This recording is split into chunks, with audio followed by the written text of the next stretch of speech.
Good afternoon, everybody across the world, and welcome to the Sunset Safari. For those of you who are joining us for the first time, my name is Jamie, and I have Brian on camera with me this afternoon. Sam is out and about in the other vehicle with Dave, once again back from leave and back on camera. And before we go further into our introductions, I've actually come to this specific area for a very specific purpose.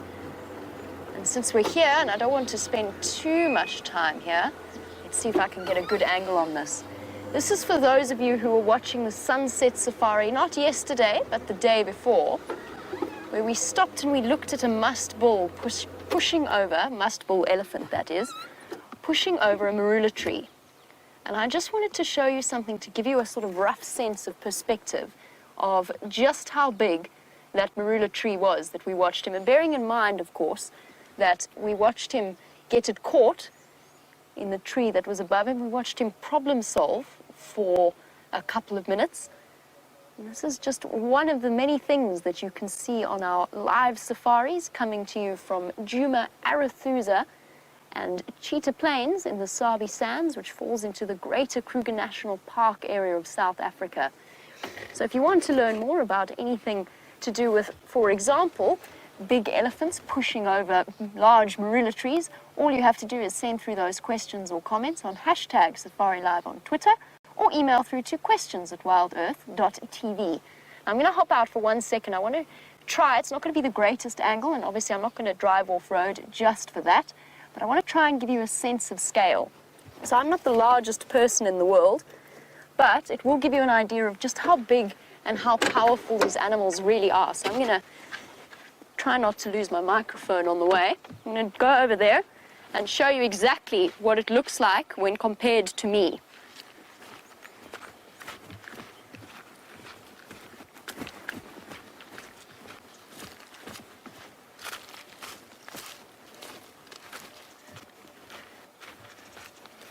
Do you think you're able to hear me, Brian? Sort of. Awesome. So just a sense of scale, this tree is wider than I am. It's absolutely massive. And it's already starting to die.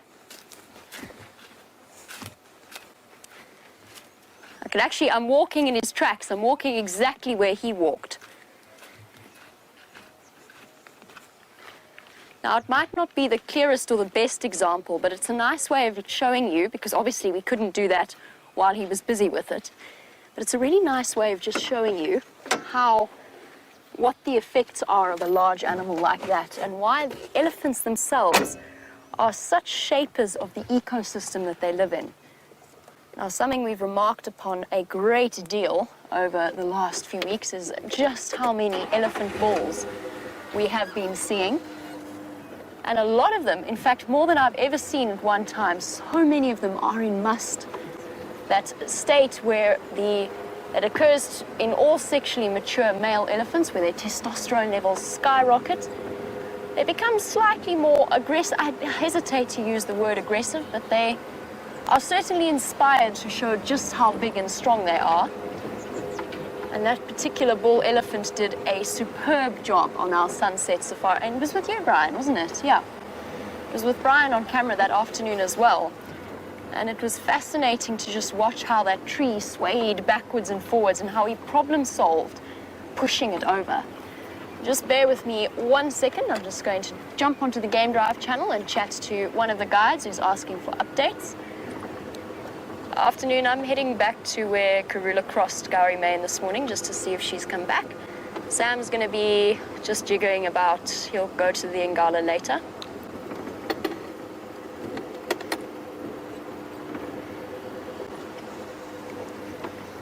And this morning, just to give you that conversational update.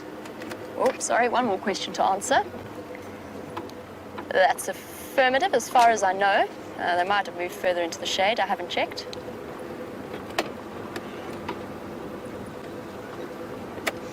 So just to give you that update, whenever guides go out on a game drive, it's good game drive practice to just check in with the other people who are driving about. And that way you can make sure that you kind of plan your routes out in the best possible way to make the best use of the land that is available to you. And in that case, I was chatting about the fact that this morning, whilst James and myself were out on tracking team, along with Connor, our gentleman from the engineering department, who, by the way, we had the most amazing, probably the best graduation ceremony I have ever been to yesterday evening. And we're grinning because Connor, of course, being out in the bush, couldn't attend it. Hello, Connor. Apparently, Connor is sitting in final control, but Connor couldn't attend his graduation ceremony, so we attempted to do the best possible ceremony we could under the circumstances, which involved a cap with a piece of duct tape ribbon and a towel. And then we played the entire Brahms inaugural movement. I can't remember what it's called exactly. The ceremony that they always, or the music that they always play for a graduation ceremony. It's Gaudiamus Igitur.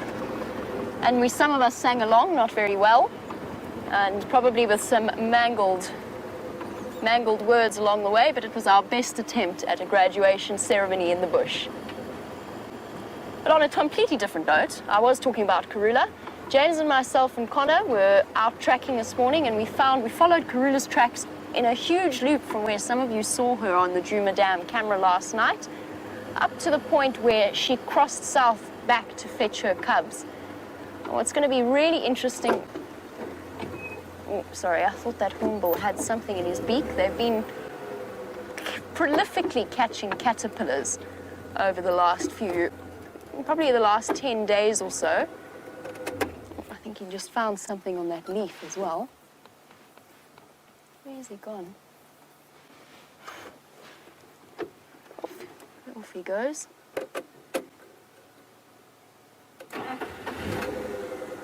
Oh yes, he is still there. Sorry, I can't see in this light. There he is. He's busy doing something to something. Probably trying to remove some kind of sting. So also see how his beak is wide open like that? And his throat is flapping away frantically. He's actually cleaning his beak now. But it is after this morning's cold, rainy start, it is now 30 degrees centigrade, so 86 in Fahrenheit. That autumnal weather that you never know what to expect. I certainly wasn't expecting drizzle first thing this morning. Don't think any of us were. And now all of a sudden it's blistering hot again, and that's why that hornbill is panting and cleaning the remains of whatever poor hapless caterpillar has been caught from his beak.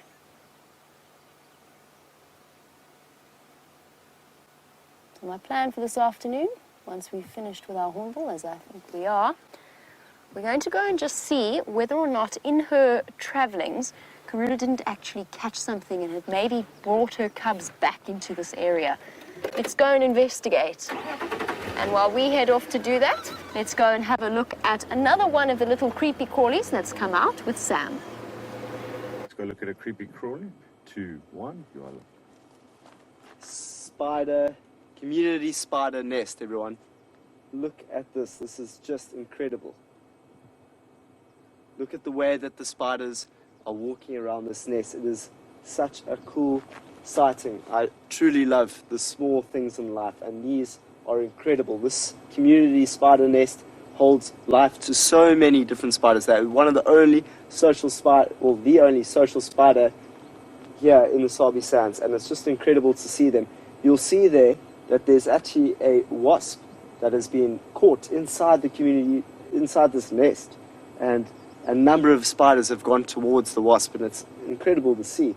I mean, I just got there, and as I got close, I mean, there must have been about 8 or 9 feeding on this wasp. It was so cool, and I got there, and then they just ran away because they felt my carbon dioxide coming out of my breath. But I'm going to go in a little bit closer and show you where that is. There it is. Ooh, you can see all the spiders running away again. Look how thick this nest is, and all these spiders are living inside of here. It's remarkable. We saw one the other day, but I've never seen one as big as this. And what's really cool about this nest is that it actually holds like it can be a home for many other birds and things. So I think it's the chin-spotted batis that likes to use the community spider nest as a nest when there are no spiders in there. Or maybe the community spider is all eaten by the bird and then used up as a nest. I'm actually not sure about that. If you look beneath it, you've got another big nest right over there. Wow, it's incredible. And what is quite funny and quite ironic about this situation is it looks like it is a spider hunting wasp that has been caught inside the web, which is quite ironic because, well, spider hunting wasps eat spiders, but not spiders of this kind. They pick up, I think it's baboon spiders, and they actually paralyze the baboon spider and put it into its hole. And let me just see if I can get a picture of it. Amazing spiders, honestly. You just see them, I mean, it's not spiders, wasps. Spider hunting wasps, there we go. Number one. Have a look.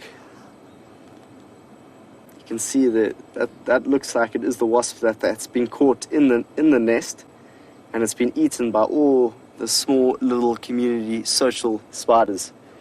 And it's just incredible to watch that. A little bit ironic, but quite fun. Anyway, here we are in the Sabi Sands. It's my second drive today. I was out there this morning and it was incredible. We saw the Nkuhuma. Sometimes I keep getting it wrong. So it's the Ma's, not the Moos. Anyway, finally figured that out. I'm out here with David. It's the first drive I'm having with David. Yes, legend. Getting to know him slowly but surely.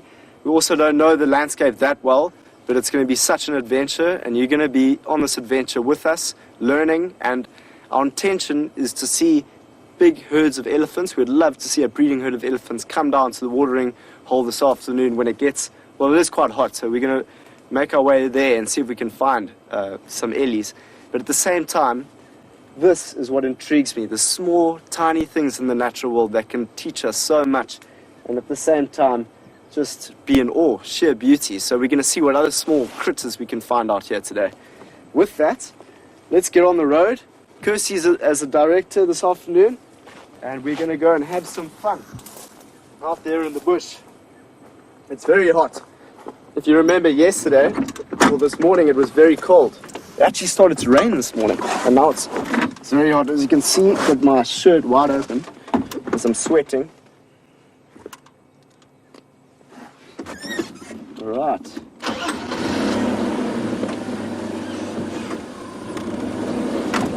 And I'll tell you the one small animal I really want to see today. That would be a squirrel, a tree squirrel. I've spoken so much about squirrels in the past, and I just feel like it would be appropriate to see one. So, intentions are out there to find a tree squirrel.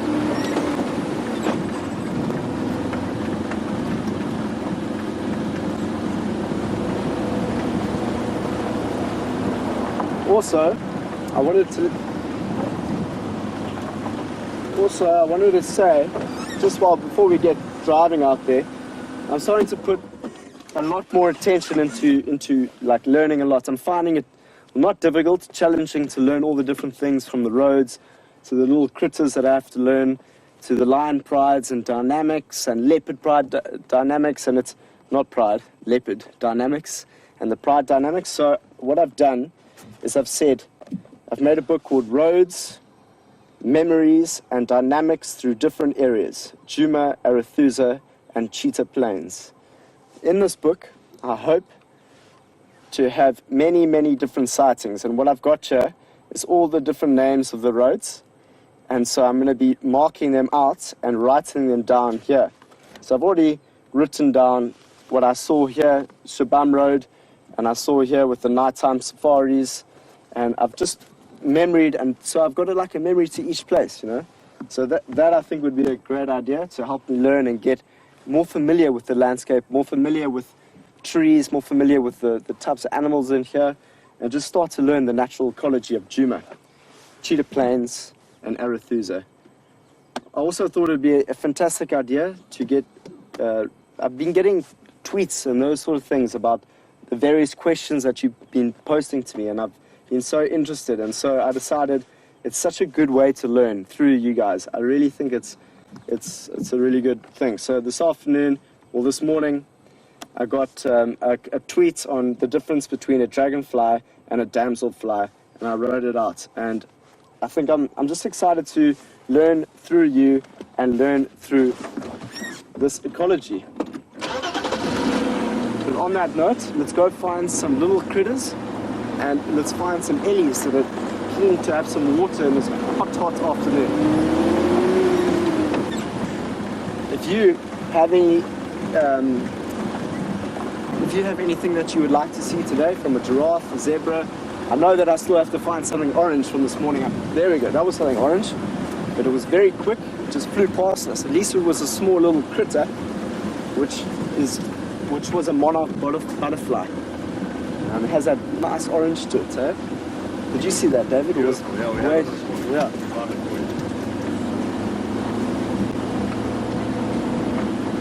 I'm still not sure why it's called. Why is it dangerous, Dave? Well, Sam, you're going to find out. I'll find out, says Dave. I'll find out.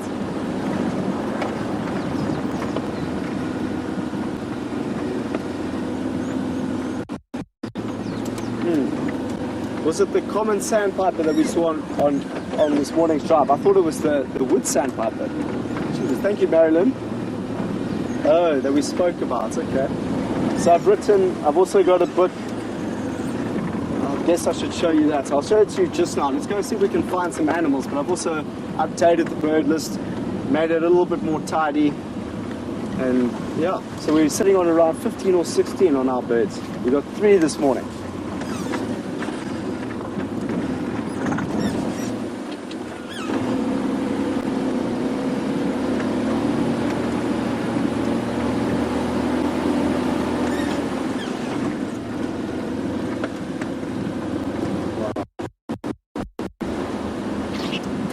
Dave from Vancouver, watch out here, Dave. Debbie from Vancouver is asking a very, very interesting question. One of those that I'm very interested in terms of what I've studied is how does squirrels actually influence the ecology of an area.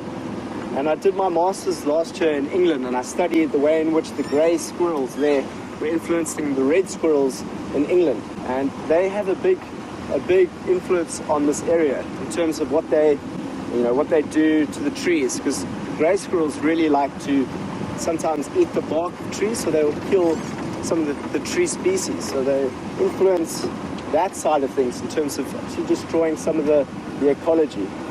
But in this area in specific, in terms of the red squirrel, I'm actually not sure what kind of influence it's had on the Sabi Sands in general. But you can imagine they plant seeds. That's what they do, and they influence the growth of many other trees out here. So you can imagine a nut.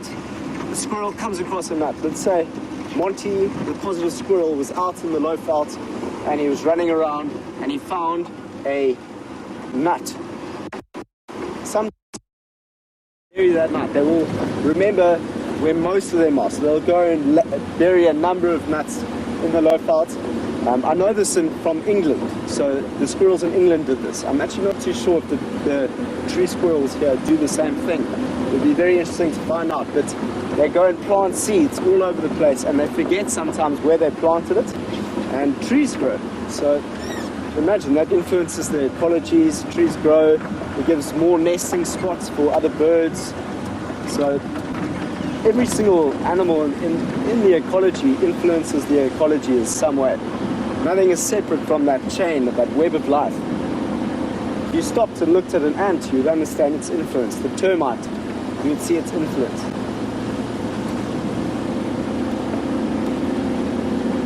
Wow, we've been talking about elephants. Myself and David are very excited to see if we can see one this afternoon. Jamie's with one right now. Let's go and see how she's doing. See you later.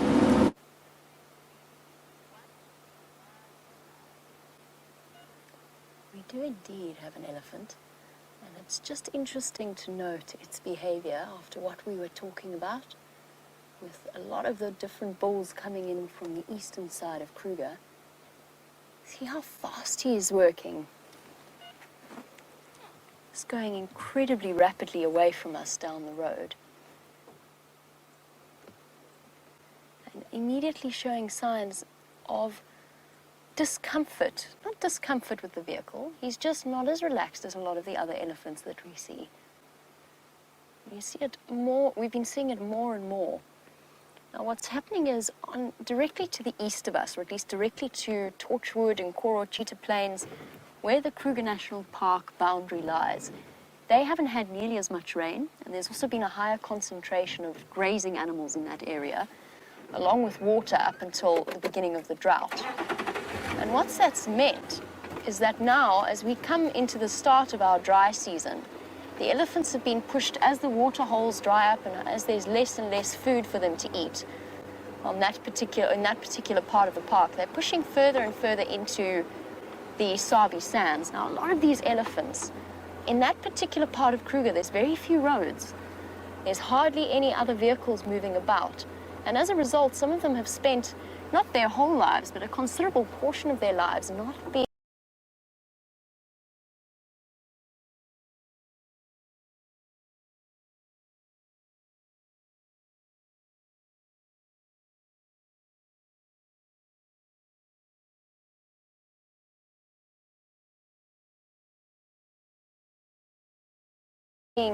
not regularly seeing vehicles.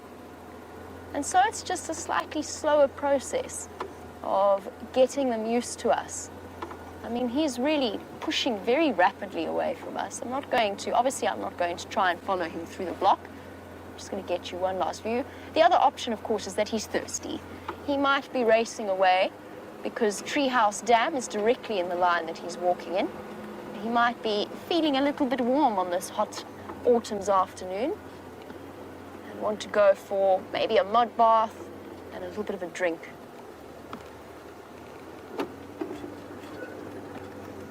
He is not in must, as far as I can see. Look how fast he's moving. Sure, he's gone already, pushing behind that tree. Very rapidly moving off away from us. We'll take the road just ahead, we'll take the corner just ahead, not to stress him out, just to see if he is going to go and have a drink. I said that he's not in must. There's a couple of signs that one looks for an elephant that is heavily in must. The first is that they start secreting from their temporal glands, and that sort of happens in stages. In the beginning of must, it's a sort of, when I used to record that type of behavior, it used to be a gradation of 1 to 4, with 1 being a little bit of moisture coming from that gland, 4 being with it streaming down the side of the face. And actually, when it gets to that point, you can see how swollen those glands are. And they're probably, I've never really thought about it in terms of the elephant's comfort levels, but they're probably actually a little bit discomforting when they are that swollen.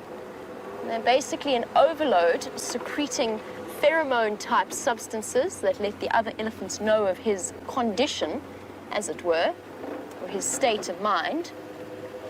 I know what we should do. I know we've just come from there, but let's go to Treehouse Dam and see if he's not coming across for a drink there, because he's already moved across the road ahead of us. That's one of the signs that you look for in must. The other is secretion of urine and a very strong scent.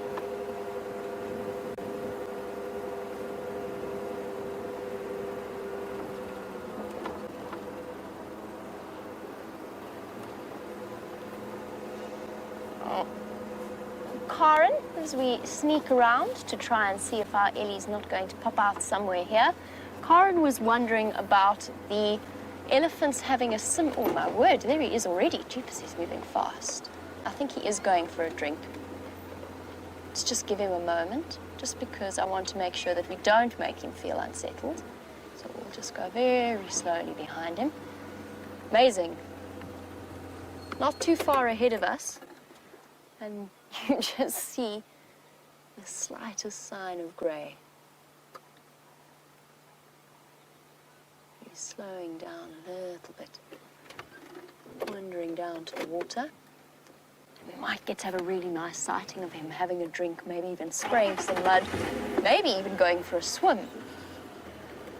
Now, Karen, you were talking about symbiotic relationships, and in particular, you were asking about whether or not the elephants in this area have a relationship similar to the ringwood acacia across the Zambezi and the way that they interact with elephants there. Now, Karen, I don't know exactly what kind of relationship elephants have with that species of acacia in that area, but I'm going to assume it's got something to do with their growth and to do with the way in which they interact with that particular species of tree as they feed on it. And elephants do, I mean, I answered in a broad term, but Karen, I'd be really interested to hear more about that particular relationship with the trees and that particular species of tree, because obviously it's not a type that we get in this area. But I'll speak generally about the relationship between elephants and trees. And what elephants play a really, really important role in doing is actually keeping the woodland layer under control. So we've got two layers in this particular area. We've got the grass layer and we've got the tree layer. Now that might seem really self-explanatory, but the balance within that is actually exceptionally delicate. Too much grass and too much moribund or dead grass will actually stop tree saplings from growing. But too many trees and you've got too much shade cover and the grasses can't quite compete as well. And so you mess up the sort of the balance between the grass and the trees can become damaged. I've still got him, by the way. I'm just letting him move happily ahead of us.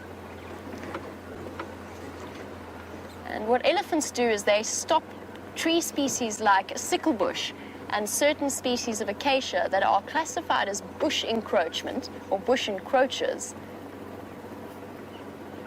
They will keep removing them and stop them from growing too large that they actually upset the grass layer.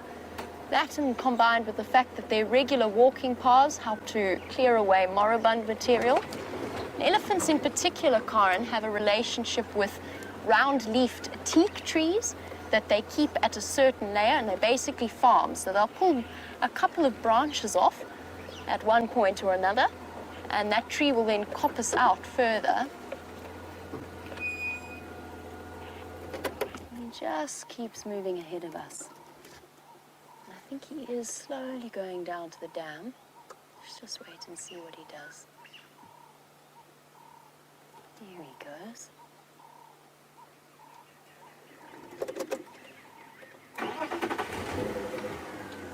So Karen, yes, they do have relationships with the different tree species. The roundleaf teak being a very important one, because once it's been fed on a little bit, it coppices and splits out into growing a little bit more leaves in smaller directions, so it doesn't grow as tall, but it grows broader. And there we go, he's stopped to have a nice drink at the dam. Hello, boy.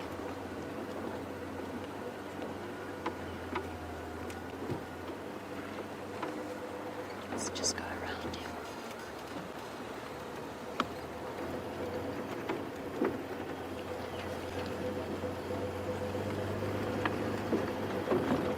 As we approach him, as he has a drink, Julia, you were wondering how far an elephant can smell water. And the answer, Julia, is a good couple of kilometers, so probably, if I had to guess, maybe 2 or 3 miles. But the most impressive thing that they can do is that they can actually sniff out water underground through layers of dirt. There we go.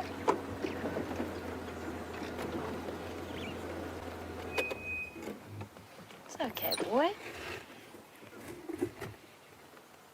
So what the elephants have done around Philemon's dip area is they've actually sniffed out the water that runs in that drainage line and dug into it and got fresh water out. And it's one of the reasons why elephants, to go back to Karen's question and take it to a slightly broader level, are such important factors in this ecosystem.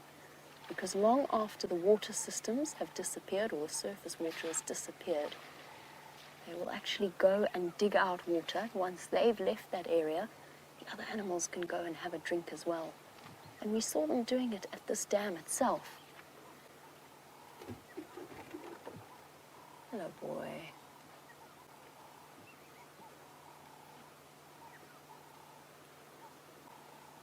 just moving to a different edge, going to where there might be slightly clearer water.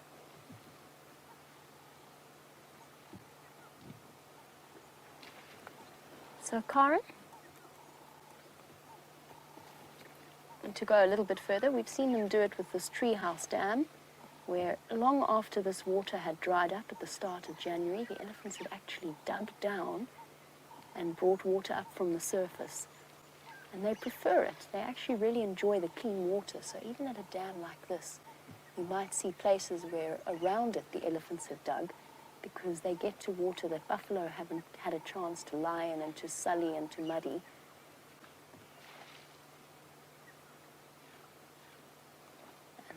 And get to have water that's filtered through the dirt.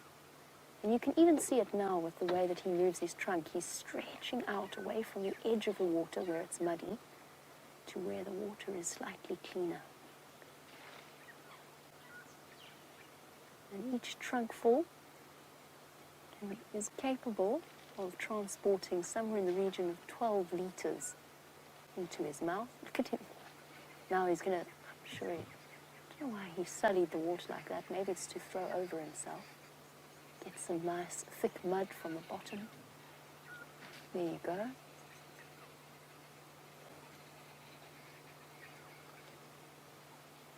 So he was just rushing to go for a drink.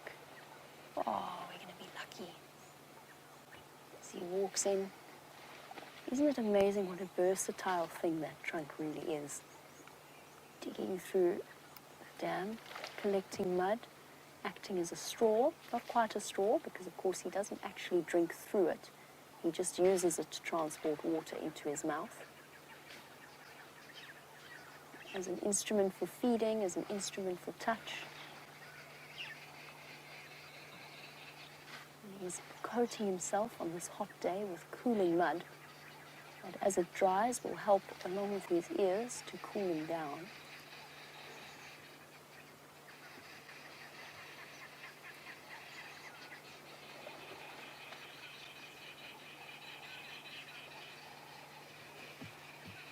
And Kathy is looking at the underside of this elephant's trunk. He's just commenting on the fact that he looks as though he's got warts along the bottom. And the folds of skin around the bottom of the trunk are very, very prominent. And it gives that trunk the elasticity that it needs to be able to be so versatile. So whether it's to stretch forward like that in that concertina-like motion, or whether it's to twist side to side, it's got plenty of skin flexibility in order to be able to do that. He's having a good drink. And in some elephants, Kathy, you're absolutely right. Those patches of skin are more prominent than on others. He's quite a mature bull. He's quite a big boy, but he's definitely not one of the biggest that we've seen. He's probably somewhere in the region, if I had to guess, just coming up to about over 25. So still young in elephant terms, and only really now getting to the point where he might have a chance to mate with females. That's awesome. Look now how he's stirring the mud up at the bottom. And elephants really do love water. They're very capable swimmers.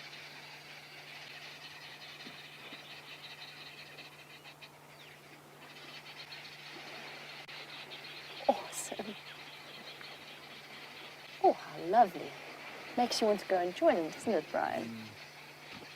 Maybe not. I've seen what those buffalo do in that dam. He might even roll right over.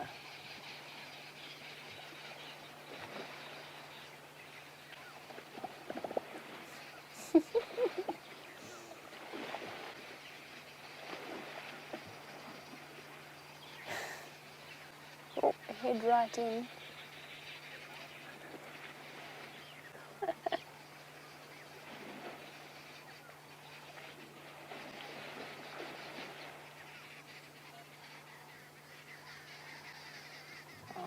Love 3 dogs, you're just looking at his backbone and wondering if he is in poor condition. And The answer is no. He's absolutely fine. The spines are more prominent in certain elephants. Oh, it's a laborious process standing up in that mud.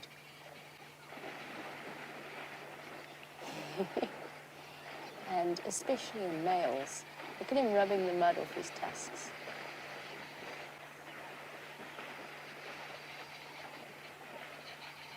That's such a lovely sighting. So I love 3 dogs. He's actually okay. In the males, the spine is often a bit more prominent than it is in the females. So he's not very thin at all. Just I want to show you something. Look at his stillness. Have you noticed how many times throughout this sighting he's gone completely still and he's turned his head ever so slightly towards us? So whilst he is relaxed in our presence, that's what's telling me exactly how close I would be prepared to go to him. Now, a lot of elephant sightings, you can see that they are ignoring you completely. They are completely relaxed. But in this case, whilst he is comfortable with us, he is keeping a close eye on us. There, that slight turn, head turn to the left.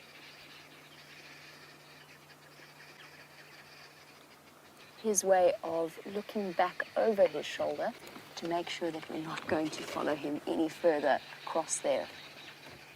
We're not going to follow him any further. This has been an awesome sighting, watching him. I was really hoping he was going to roll right over in the mud, which he didn't do. But he has had a wonderful mud bath.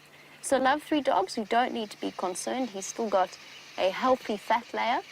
He might be an elephant that's come in from the Kruger, as we discussed before, in which case, yes, he might have lost a little bit condition, but nothing too serious and nothing to be concerned about. Might also be one of the reasons why the elephants that have come in from that area are feeling a bit stressed, because whilst they're not starving and they're not anywhere near starvation, they might just be feeling the effects of the hunger a little bit. However, I don't think there's anything terribly unnatural about the prominence of his spine.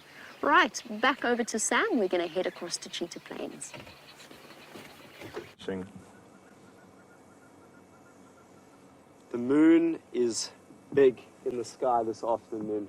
It's incredible, and it influences our life every single day. How often do you guys stand outside and have a look at the world around you and to see the moon sitting in its beautiful place in the sky? I don't often do it, and I love to think about the way in which it's impacting my life. You know, especially the bush. Like, how does the moon influence the bush and the way in which the animals move along the landscapes? If you come here during full moon time, wow, it's a super interesting time, because you walk through here and you just see, be careful walking, go through the bush driving first before you walk, and you start to notice how animals act differently, because the moon will change the way in which they behave. If it's really bright out here, it's much easier for things to be seen. So you can imagine the behavior, the way of life is changing every single day.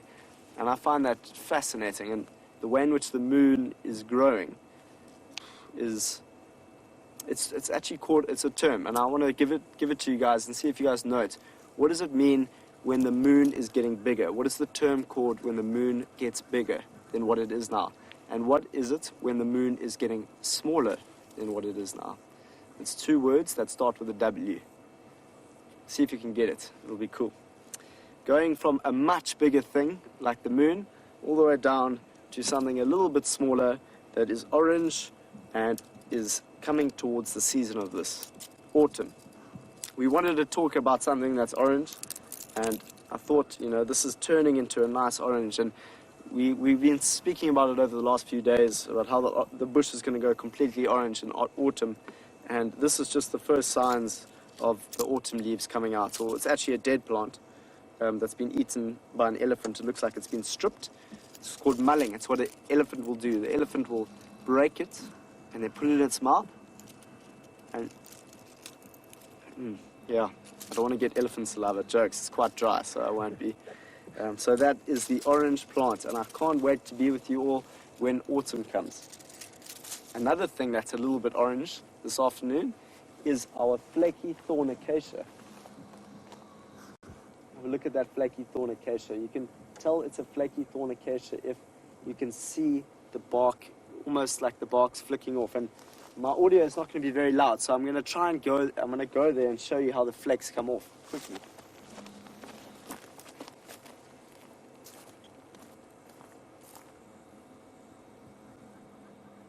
See the flakes? You can see that the flakes are falling off the tree, and that's a significant sign that it's a flaky thorn acacia, and it brings a beautiful color orange as it strips down. So that's the flaky thorn acacia, the signs of autumn, and the beautiful moon that sits above us and gives us many, many different experiences. I know that when the moon is full, my whole mood changes, my experience of life changes a little bit, and yeah, it's just interesting to just keep in relation to the moon sometimes and just notice how you're feeling at different times of the month. Anyway, so that's that. From a big, large moon, let's see if we can go and find something big, like an elephant, out in the wilderness today.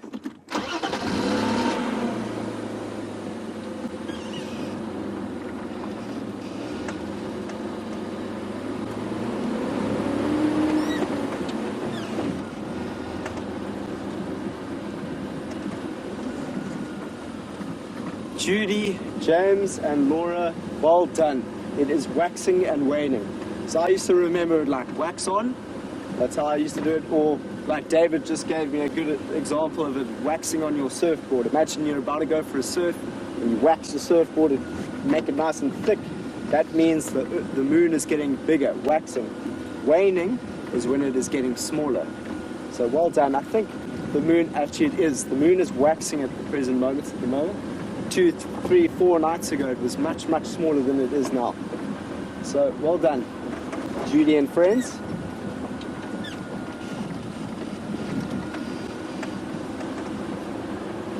Can't tell you how different the temperature has been just over the day. This morning it was raining. We had to get all the things on the back, organize ourselves for the rain. Now it's the afternoon, it's much hotter, and we are driving towards a watering hole where hopefully you'll be able to see some ellies on this afternoon. I've been told that you've been seeing a beautiful ellie in the water, so you've already seen a little bit of that. But I'll see if I can find just a little bit more, maybe another one. Maybe a buffalo having a nice bath.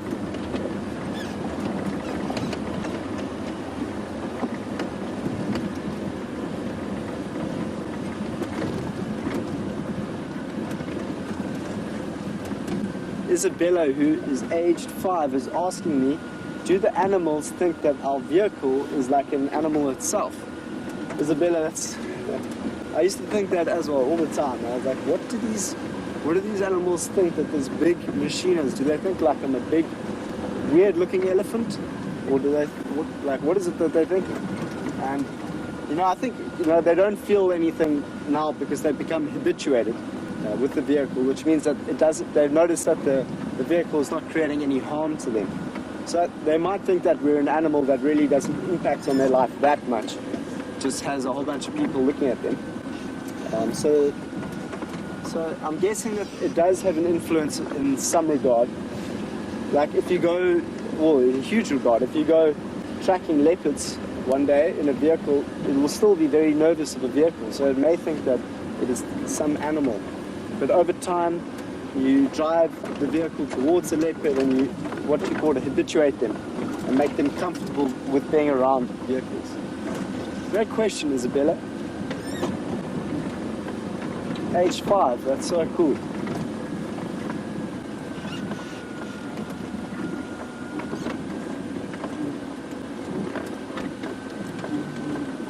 Aaron from New Zealand is asking me, what is my favorite season?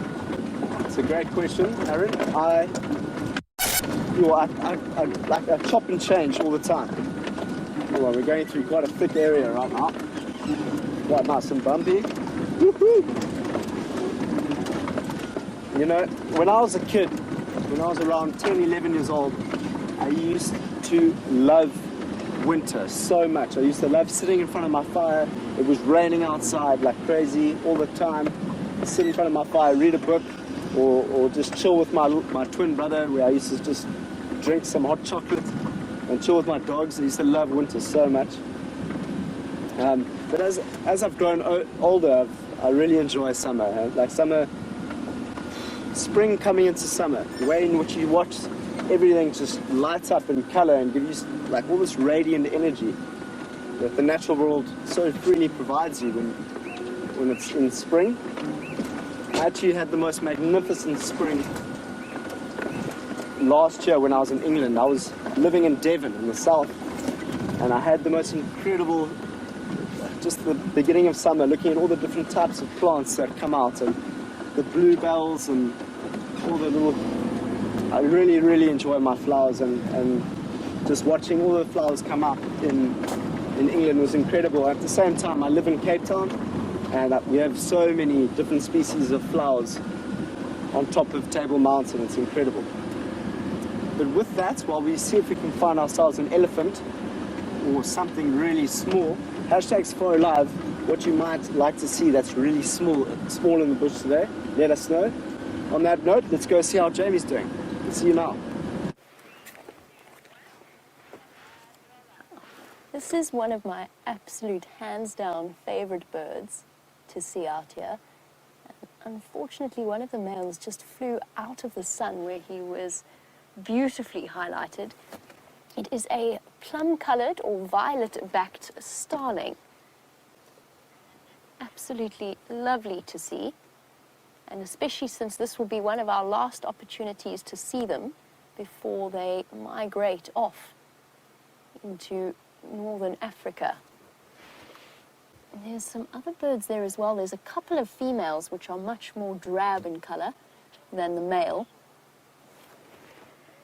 I'm really hoping this male will give you just an idea of how beautiful he really is, because he might be a new one for some of our viewers to add to their bird list. Now, just like the Cape glossy starling or the Burchell starling, they also have that incredible incandescence. The difference is, instead of being blue and green, they're actually, as their name suggests, a very bright coloured purple.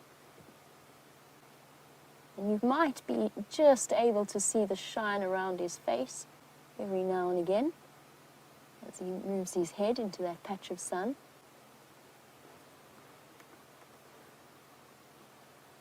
Come on, buddy. Out you come into the sun. And you can see there's a female on the left of your screen and a female up a little bit and to the right of that. Part of his flock. There could also even be some subtle coloured juveniles within that flock. They come across into this area to breed. They do breed in this area during the summer months.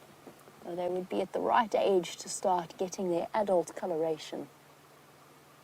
Definitely one of my favourite. They're also known as an amethyst starling, after the semi-precious stone, which I think is a lovely and very descriptive name.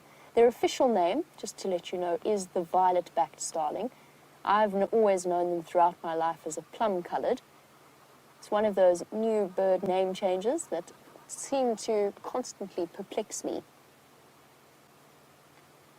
Oh, I was so hoping he was going to fly into the sun and display that incredible plumage. But at least we did get to see him. It has been a while since I've managed to catch, or since a plum-coloured or violet-backed starling has managed to catch my eye.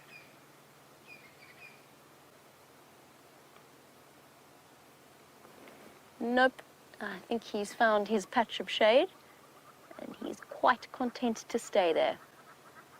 But since he is so very far away, I've got my picture ready in my book to show you. I can show you why he is one of my favourite birds to look at. So there you go. You can really see why it's called the plum-coloured or the violet-backed starling. And just like the Cape glossy and the Burchell starling or the greater blue-eared starling, they're also almost solid black in colour, but it's a slightly different way that the keratin layers are placed over the pigments of the feather. to reflect and refract, rather than blue-greens that our eyes see, the purple light, or the purple lengths of light rays.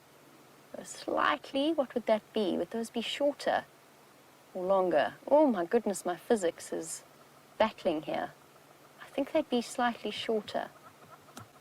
You can see what I meant about the female as well, being much more subtle in color, much more drab and dreary than the males. Just like with the ostriches, to take us back to the Cheetah Plains sightings of ostriches.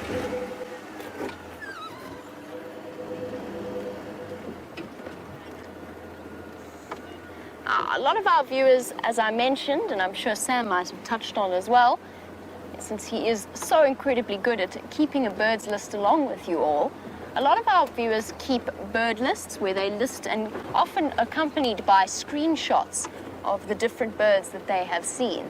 But Gerda was wondering about the black-eyed bulbul and why she hasn't seen one on drive, and was wondering whether or not she just keeps missing them, or if we don't see them in this particular area. And Gerda, they are around, and what I'll do is I'll make it a special, or I'll try and make it a special mission to try and find you one. They are not as common in these parts as they are further towards the Highveld areas, as well as, goodness, is that a stump? Is that just the light catching the stump in a funny way, Brian? Can you see where I'm looking? I think it's just, oh, it looks so like a leopard head. See if you can spot the leopard head in the stump that I see. Okay, maybe it doesn't look terribly like a leopard head, actually. When Brian zooms in, it looks nothing like a leopard head. At all. Or not. I mean, I've only been working here for nearly a year. That stump probably hasn't, no. That's not true. An elephant might have moved that stump there. I'm going to go with that. I'm going to say that the elephants moved that stump there, and it hasn't always been there. And that's why it caught my eye as looking a bit strange. I think it's just because the sun's catching on it so beautifully. Oh well. Gerda, I'll make it a special mission, but as I said, they're not as common as they are in the Highveld areas. So around my house in Johannesburg, or my parents' house in Johannesburg, there are lots and lots of black-eyed bulbuls. They also quite like riverine vegetation, like a great deal of the bird species. Something like a purple-crested turaco, for example, we do get here, and I have heard them call every now and again in the Mulwati drainage line, but we hardly ever get to see them. So the habitat isn't perfect for a black-eyed bulbul, but they do occur here. So we'll make it a mission, Gerda, to try and catch you a black-eyed bulbul. And of course, with them being tiny, tiny little birds, a little bit, or about that size, they are a bit more tricky to spot. They're more vocal. You hear them more often than you see them, thanks to the thick vegetation that they like to move about in. Just bear with me 1 second while I swing off the road completely. Oh, I'm glad to hear it. Thanks, everybody. Everybody's supporting me on the leopard stump there. You get to a point in one gets to the point in one's career, let's use the correct grammar, where you cease to be embarrassed about mistakes like that, because everybody makes them, and everybody's made them all the time. It's just one of those things that happens. But I'm glad you all agree with me that that was a very leopard-shaped stump. Would have been terribly exciting. Remember, Brian, at one time with the crested Franklin leopard tail that actually was a leopard? That was actually a leopard. And speaking about the different birds, to move away from my slight error in eyesight and back onto our different bird species of Djuma. Aaron, you were wondering about whether or not, sorry, I'm checking something, Aaron, at the same time. I promise I'm not being rude or ignoring you. I was looking for the golden orb web spider that I saw in this area, but unfortunately she seems to have dismantled her web. Aaron was wondering about hardy-daws. And hardy-daws, we do absolutely get them. And you might even, if you watch the Djuma Dam camera, get to see them. They like to be around that area, in those nice open grassy areas around the clearing of the dam. and places where the mud is soft, where they can stick their probing beaks in and catch worms and other such delights from beneath the surface of the soil. The hardy-dar ibis is the full name, and in theory the correct spelling is the same forwards as it is backwards. Hardy-dar, and I've forgotten what that's called. It will come back to me. In the meantime, let's go over to Sam and another bird for your list. Oh, a new bird to our list just flew away as it went 3, 2, 1 live. It was like, I don't want to be on camera. Got away as quick as it could. I don't know if you managed to see that. Quick glimpse. Did you have a quick glimpse? It was a grey hornbill. So I think we can write that on our list, huh? What do you think, Dave? I reckon. Yeah. Cool. So, because it's gone away, I can actually show you something quite fun. Hornbill. 212. All right. So, right at the bottom is the grey hornbill. There it is. It's very, very sad. We've seen the southern yellow-billed hornbill and we've seen the southern red-billed hornbill, and now we've just seen the African grey hornbill, which is very exciting. And this bird is very interesting. I used to learn it when I was during my training at Londolozi, which was 6 to 7 months. And I used to hear this bird. I'll never forget walking. If I close my eyes, I can take myself straight there. And I was walking in the bush, and I would just hear this thing going crazy, and I would never know what it was. And then one day I spotted it, and I was like, I'll never forget you, Mr. African Grey Hornbill. You sound like you are crying. That is the way in which I remembered it. It sounded like a little baby crying, which not very nice, but I mean, that's just one way to learn it. And so,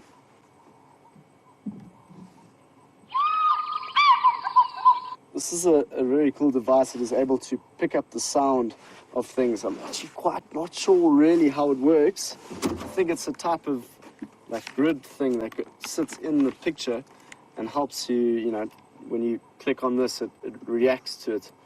So it's an interesting thing, but let's just check he's not around, because it's not very nice to play their call when they're around. It's not comfortable for them. So he's definitely not around.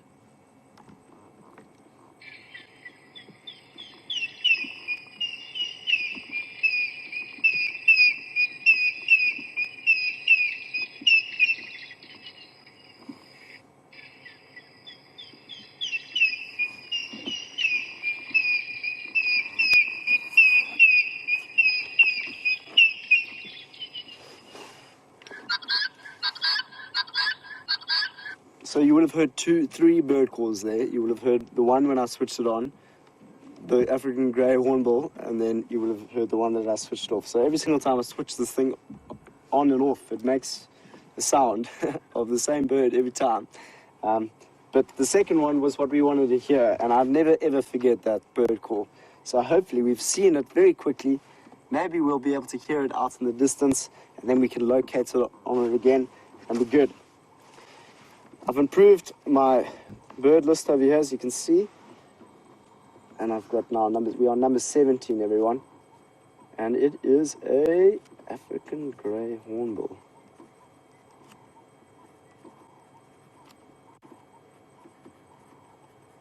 So this is exciting, guys. I've really enjoyed getting this bird list together.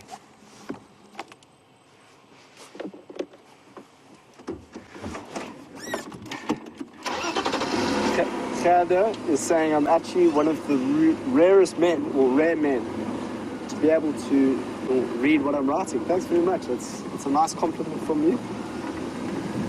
I was actually really bad at writing.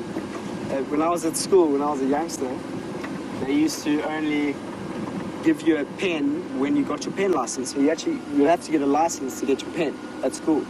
And I was the only one on a pencil for years. I had to use a pencil until like I was 12, and I was really sad. So I used to sit in my room every day with my pencil, and I would write in capital less because it made it look smarter. And then I got my pen license. I've owned a pen ever since. Never looked back. Well, so I actually just wrote some pencil. I do love pencils though.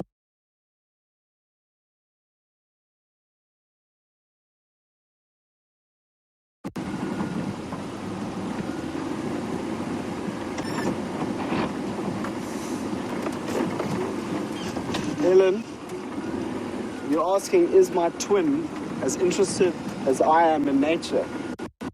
For sure. The opportunity for me to be able to continue a lifestyle like this has just made it more prevalent in the past. You know, we spent and done many things together. We studied the same degree at university, in the environment.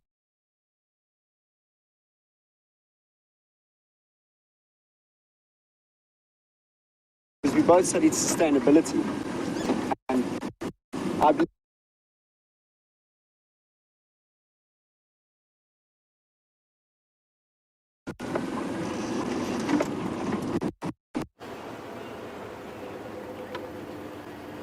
Back on the back of Rusty once again, and at the moment exploring the roads of Djuma. I've decided against cheetah plains, and I'll tell you why.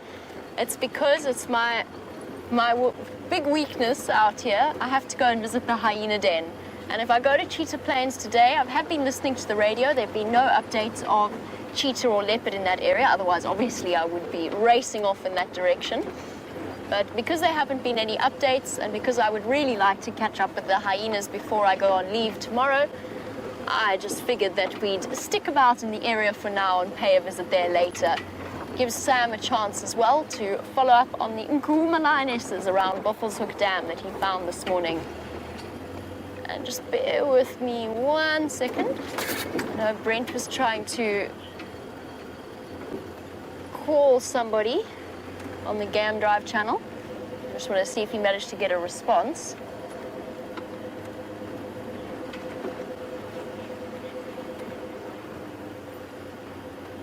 Scrap that, I'll wait my turn.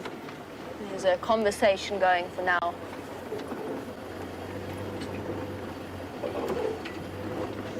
Something that I've spoken about before, but something that we can actually track the progress of as we do these live safaris, because we're in this area very regularly. So if I stop here next to this knobthorn tree, when I first started working here, this was a living tree. It was absolutely fine and healthy. You see that now it is the exact opposite of fine and healthy. It is very much dead, and over the next few months it's going to start rotting away. And there, as Brian is showing you, is the reason for that death of this tree. And that, to go back to the subject that we started our drive with, is the impact that elephants can have. It's not a bad thing. It is just a reality of the impact that they have on the bushveld.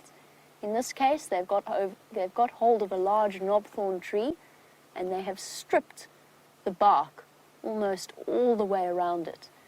Well, thereafter, that cambium layer, that red layer that you can sort of see there you go, there's a little bit of it there sticking out underneath the top layer of bark, and through that runs the xylem and the phloem that carry nutrients and water for the tree.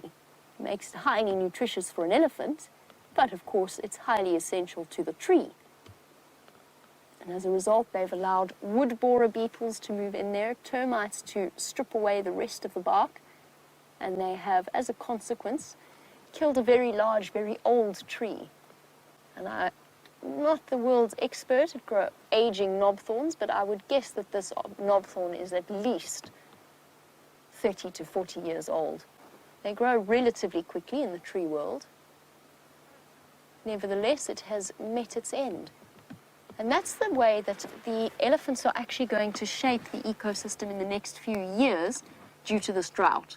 And they're going to be targeting the cambium layers of trees more and more because the trees have access to nutrients underground, and of course they have leaves to photosynthesize and make nutrients of their own. And we've got a tree a little bit on our left there, the knobthorn that has not been completely stripped, and I know for a fact this was done at the same time because I was here for it, where the elephants haven't quite taken all of its bark, and as a result this knobthorn has survived and might well still survive, although that kind of stripping of the bark makes it far easier for termites to enter the tree. But knobthorn's a lot tougher, a lot more solid than marula tree wood. All of the different woods have different consistencies out here. And the more and more we go into the dry season, and especially due to this drought, the more we're going to see the elephants targeting the bark.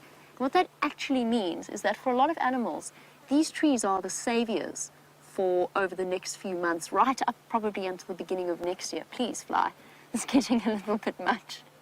There are so many flies around at the moment, and that one tried to fly up my left nostril. The trees are actually the savior of the animals. They've got those large taproot systems that are capable of drawing water up from deep beneath the surface of the ground, and so they will survive far longer than the grass layer.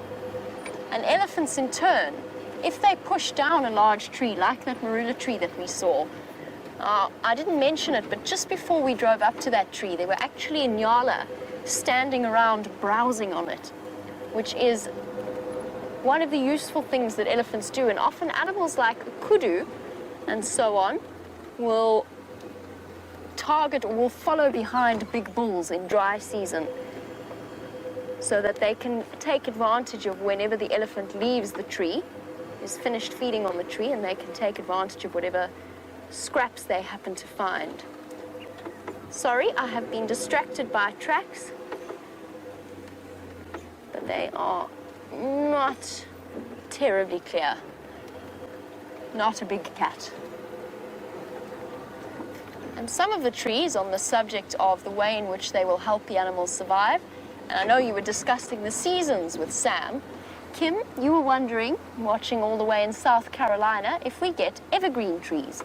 And the answer is yes, we do. The other interesting thing about our leaves is that whilst the bush willows might drop their leaves at the same time and the marulas might drop their leaves at the same time, it doesn't all happen exactly at the same time. So not all tree species are leafless together. One of the evergreen trees, there's a good example. We'll stop for the, I was going to stop for one in particular. There's a good number of them off to my left. One of the evergreen trees is the silver cluster leaf. The name given to them because they have that silvery sheen to their leaves. And of course, in terms of trees that I love, this is my arch nemesis. And since the silver cluster leaf tree resulted in my spectacular, quite literal fall from grace one day on the live safari, I'm not saying anything more. Those of you who are watching will know what I mean. Those of you who are not, don't worry about it. It was one of the more embarrassing moments of the live safaris. So there you go, Kim. That is a tree that keeps its leaves throughout the season. The other very important tree is the one that is fruiting at the moment, the one that we all keep stopping next to grab some berries. That is the magic guarri tree. Now, is there a nice example of a magic guarri? We're not quite near any of the guarri thicket. Guarri spelt G-U-A-R-R-I, guarri. So the magic guarri tree keeps their leaves. The weeping wattle actually keeps its leaves. The acacias, or some of the acacias, keep their leaves. There's the weeping wattle with its almost acacia-type leaves. You'll be very grateful if you ever find yourself stuck in the bush in the middle of winter that this tree does have leaves if you happen to leave the toilet paper at home, because this is your solution in that unfortunate instance. Lots and lots of evergreens. The tree wisteria, the first to flower, the tree that is the first to flower out here, the tree wisteria, or Bolasanthus speciosus. Beautiful purple flowers reminiscent of the normal sort of flowering wisteria that you might have seen in gardens. Very popular plant.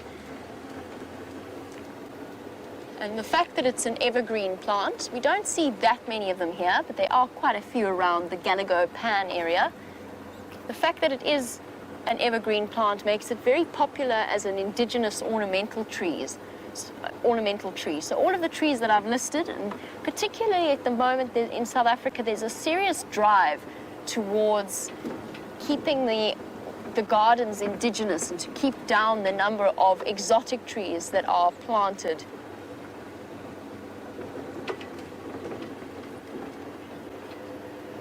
Sorry, just listening to Game Drive channel updates. But yes, there's a big push for creating indigenous gardens rather than the exotic gardens that have been favored in the past.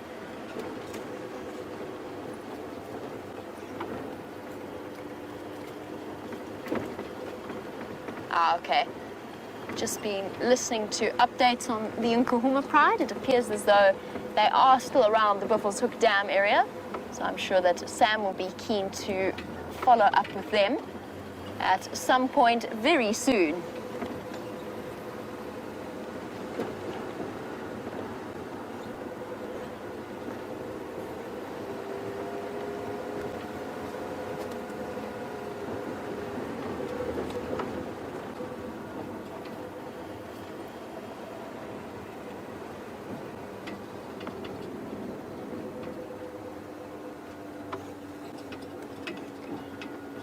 I was looking for a nice magic worry to show to Kim, because the other reason, oh, there goes that beautiful weather. I think the rain's actually coming through again. All right, it seems as though just while I've been listening to the Game Drive channel, Sam has managed to catch up with those lionesses and they are on the move. So let's jump on the back and have a look.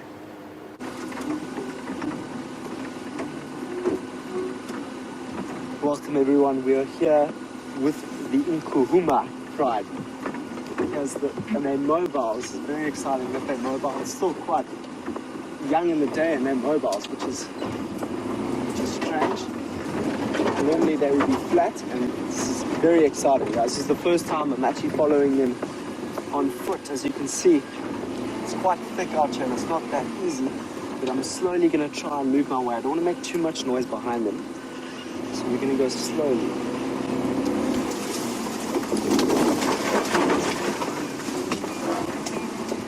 Try not to decrease the impact on the plants as much as possible.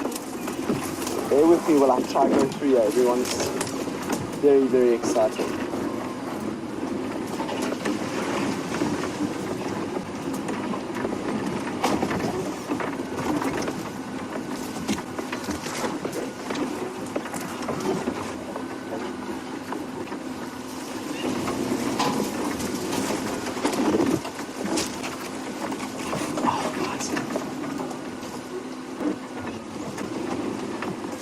Guys, we're going to have a problem soon with space. I don't want to go follow them too much. Let's see if we can get a good sighting of them going into this area here. Hold on.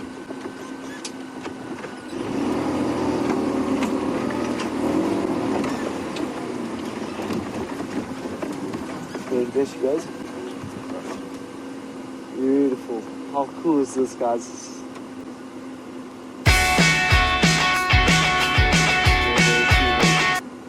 Must be following the Pride that have head towards the Buffelshoek Dam. There's no ways that I'm going to be able to follow her now because it's going into a dip.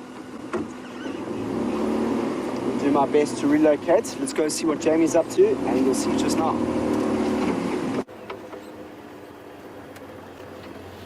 Oh, while Sam keeps up with the Nkuhuma Pride, of course, it brings the question to, I think, the front of most regular viewers' minds, and that is the question about Junior and whether or not he has been seen recently in the area. Now, I did give that update about the fact that I examined the photos with Tristan, one of the guides on Simbambili.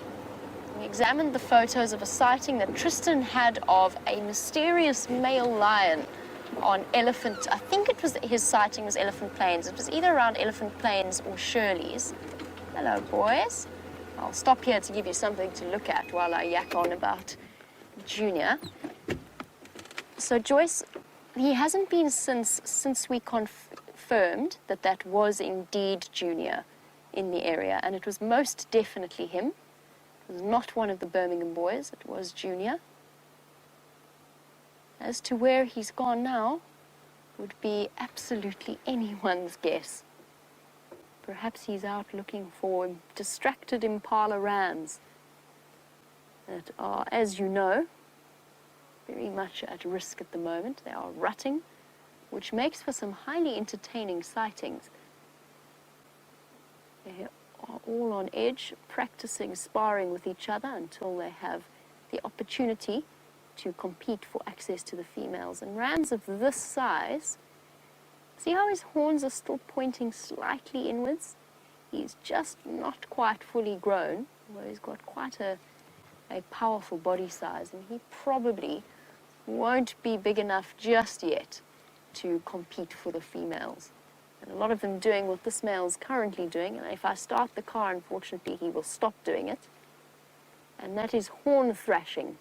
All of the antelope species do it, partly to pop their scent on the bushes themselves from around the preorbital gland, but mostly it's a way of building muscle tone around the neck, so essentially strengthening those neck muscles, but it's also practicing for when they do have an opponent, and just showing how big and strong they are, taking out some of the frustrations of breeding season on the bushes next to them. I wanted you to have a look before I tried to reposition, because I think he's going to stop as soon as I do try and get you a clearer view of what he's doing. But now that you've seen, let's try. You see, head up. Now, Joyce, just to go, as we reposition, just to go back to that question, how's your view there, Brian? Good, perfect. Keep going, boy. You were being so entertaining. It's all right. You're not going to do anything. Yes, show that bush who's boss. There we go. That's it. He's terrified. The bush is terrified. You can also see him scratching next to those orbital glands. And I'm fairly certain that also during their time of rut, you'll probably find that their glands become, even if we can't see it, become infinitesimally more swollen. And that probably also relieves the discomfort of that as well. But Inyala do it, Kudu do it, all of the antelope species do it as a way of looking big and scary. Now, just to go back to that discussion to wrap up on what I think Junior's going to do. Sure, what I think and what I know are two very different things. I know it would be best for him to leave the area, but at the same time, I'm not sure that he's going to. And the reason I say that is the Birmingham boys have established themselves such an enormous territory, and Steph and the rest of us were actually having a discussion about this a couple of days ago. The fact that the Mapocho legacy and the number of male lions that they killed, the Mapojos being a coalition of 6 male lions, about, not quite 10 years ago, it was about 7 or 8 years ago now, that they moved into the Sabi Sands. They established a territory of around 10,000 hectares, which is enormous. And he is going to now snack on the bushes that he has been thrashing. But the discussion sort of centered around whether or not the Mapojos had some kind of an impact on the way in which lion dynamics have played out ever since. Just waving hello to another vehicle. So what we meant by that, and what Steph meant by that, was the fact that because the Mapojos killed so many male lions, and because it was a big coalition, 6 is quite a large number of male lions, they had a territory larger than would be the norm for this particular area. And as a result, what they've created now, even though the Mapojos are now gone, they've been all killed by other male coalitions, they've left gaps in lion territories. Gaps that, however big, with the 5-member coalition of the Birmingham boys, or with the Majingilans, or with the Mungen males, or with the Salati males, they aren't quite filling. And so as a result, with a low number of big male lions, a male like Junior actually has a slightly higher survival chance than normal because he can sneak through into those little gaps. I'm not saying that is the case. I'm saying that's a discussion that we had about one of the reasons that Junior might have actually come back to this area. It's not uncommon for a lion to return to its natal range at some point, but generally male lions, their instinct is to disperse, and particularly at Junior's age, to survive. Well, one thing I will say about him, I think these impala have all settled down for now, so we can leave them be. Just one last view. One thing I will say about Junior is that in terms of body size, he is a big lion. He really is. He's got the Matimba male genetics flowing with, or at least we suspect he is the offspring of the Matimba males. As you know, with animals, with wild animals, you can never be 100% certain. But we know that the Matimbas were dominant in this area when he was born. It is most likely that he is their cub. They certainly accepted him as their genetic offspring. And it seems as though he has inherited their body size, because the Birmingham boys, for all that there are 5 of them, they are not huge lions. They've certainly grown a great deal, but Junior is a good 2 years younger than them, and he's probably close to the same body size. Now, another horn thrash there. Just one last push.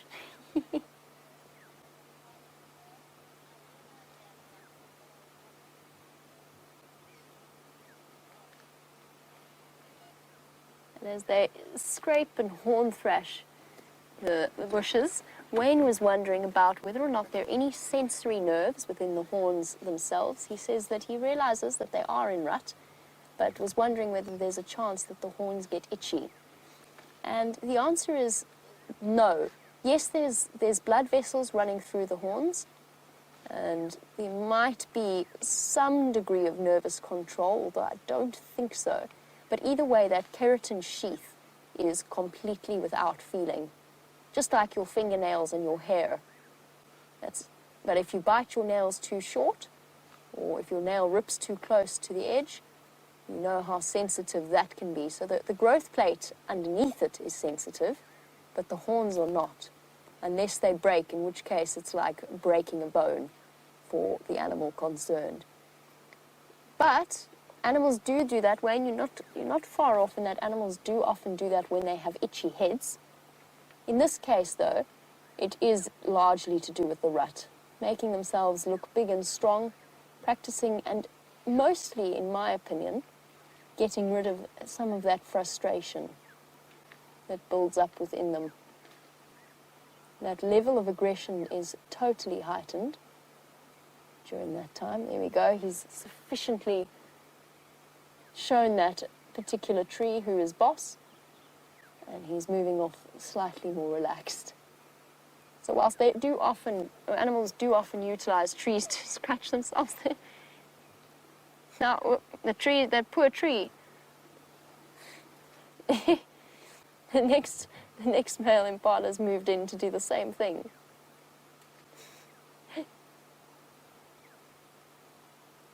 Well, not quite as committed as the previous male.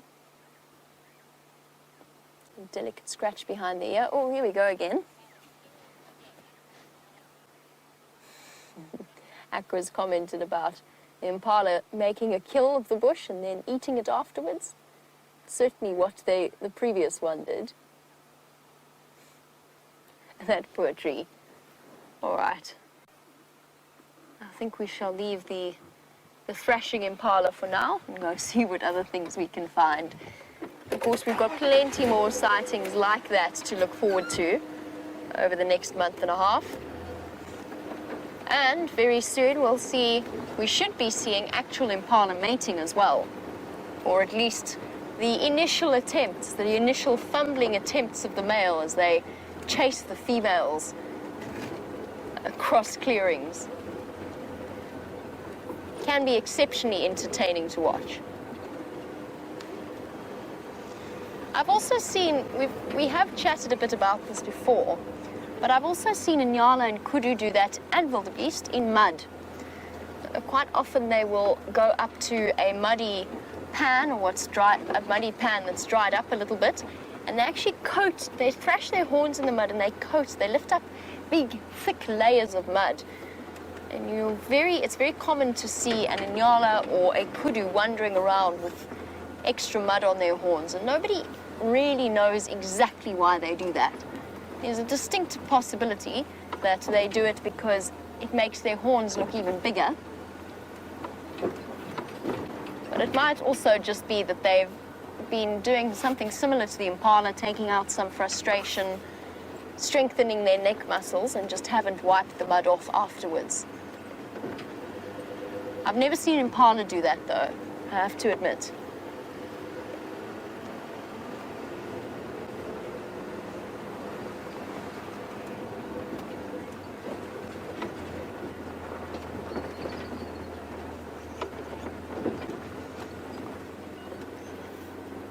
Just on the subject of lions, of course, we are in a vast wilderness area. The Sabi Sands itself, 60,000 hectares. The Kruger National Park, to which the Sabi Sands is open to, unfenced and wide open to. In total, including the Timbavati, Baluli, Manuleti, Sabi Sands, all kinds of other private reserves and concessions, reaches 4 million hectares in terms of size. Now, there's a lot of lion prides to be monitored in that particular area.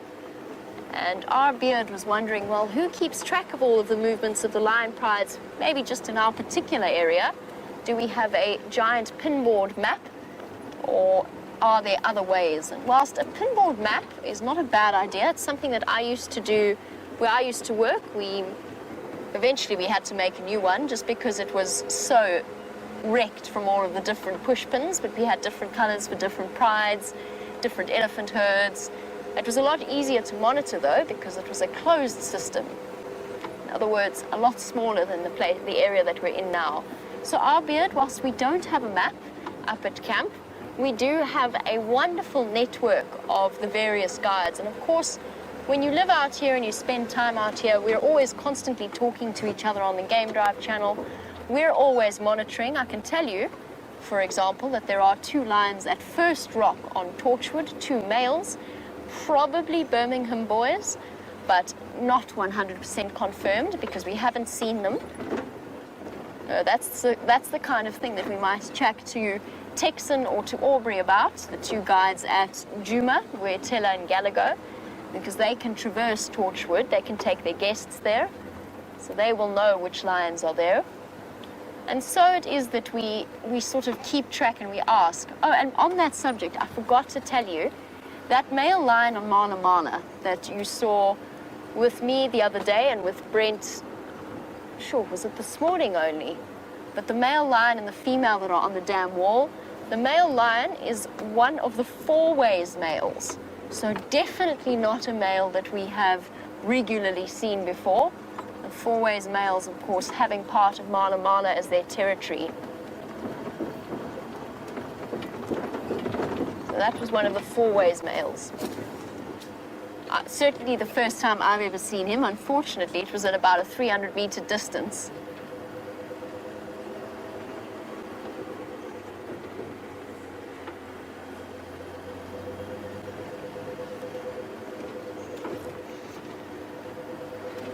And as Junior lurks around, as a young male lion does, as he spends his time lurking and dodging other male lions, Paula was wondering whether or not there's a chance Junior would be looking for his father, or his fathers, since we don't know which one it would be, the Matimba males. Hello, big girl. Oh, this is going to be tricky. You know, of course, when I adopt that tone that there is an elephant there, unfortunately. They're being a little bit tricky. Hold on a sec. Paula, sorry. Let's put that question on hold for 1 moment while we approach these elephants, and I will get back to you on that subject. Hello, everybody. Where have you been hiding? In this thick bush.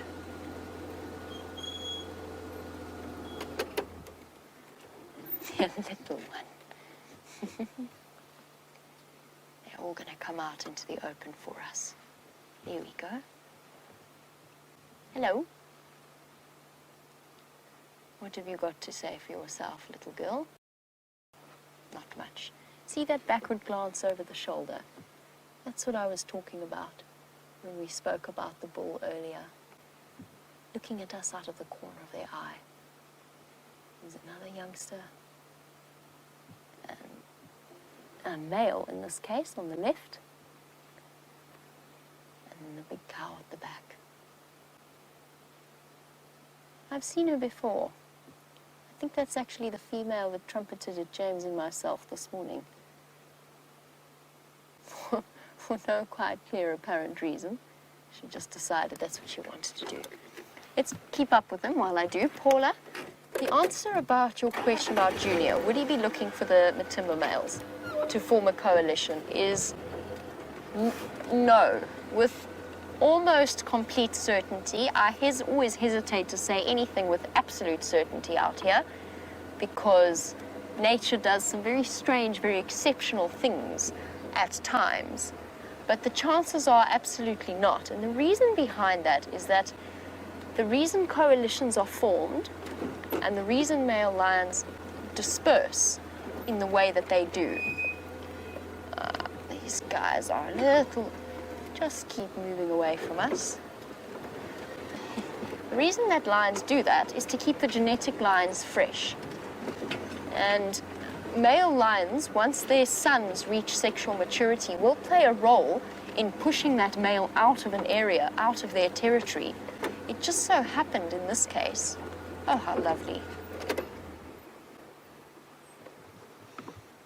It just so happened in this case that the Matimba males were caught up right in the middle of the Birmingham boy takeover at the point when they might otherwise be pushing Junior out. It was one of the reasons we think that Junior stayed as long as he did with the females.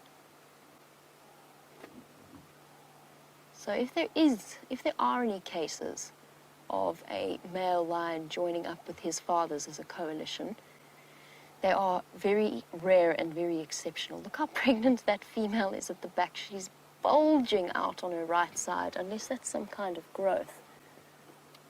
You can sort of see how uneven she is on the right versus the left. Elephants carry their pregnancies very high right up until it's time for them to give birth, when that drops down. And I think that might be a pregnant elephant.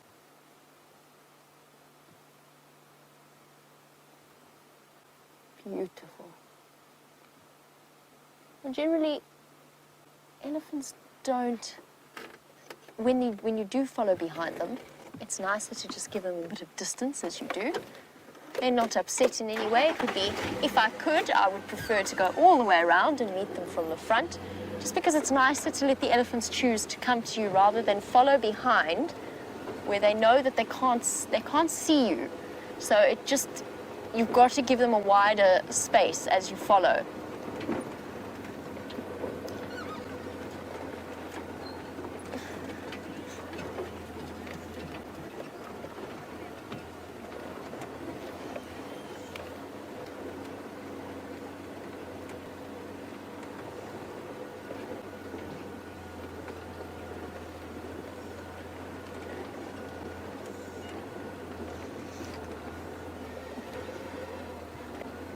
And as we slowly shuffle forward to watch these elephants disappear across our southern boundary, with our pregnant cow lumbering slowly behind, we've spoken before about how, not unsettled, yes, actually unsettled is the right word, how unsettled some of the elephants have been, especially the breeding herds, and we've mentioned that it might be due to the increased presence of musk bulls in the area. Laura, yes, I think you're absolutely right. I think that an increased presence of musk bulls in an area might just trigger the must in other bulls that are already here. I'm going to do some further research into it because I've never heard of must triggering another must cycle in another elephant. But it sort of makes sense to me that that's a possibility, that it might. I mean, must generally is a breeding advantage for male elephants. The females prefer bulls in must. So biologically, it might not make that much sense for them to trigger each other. But it might be something like the synchronizing of estrus periods, which happens in a lot of animals, including human beings at times. So that might be a possibility. Brian, there is something on that tree that I'm fairly certain is a foam nest frog. I'm going to be very embarrassed if it isn't, because then that's number 2. And it is, I'll jump out and I'll show you once the ellies have moved a little bit further. Sure, is that a... Yeah. Now, is that a frog or is that lichen? What are we going for? What are we going to guess, ladies and gentlemen? See, now I think I can see movement there. I think I can see breathing. But I'm going to be terribly embarrassed if it is not. I can't do it twice in one day, and it is the perfect color of lichen. And a bit mottled, a bit too mottled. Oh dear. Is this another grievous error? Let's go forward and find out.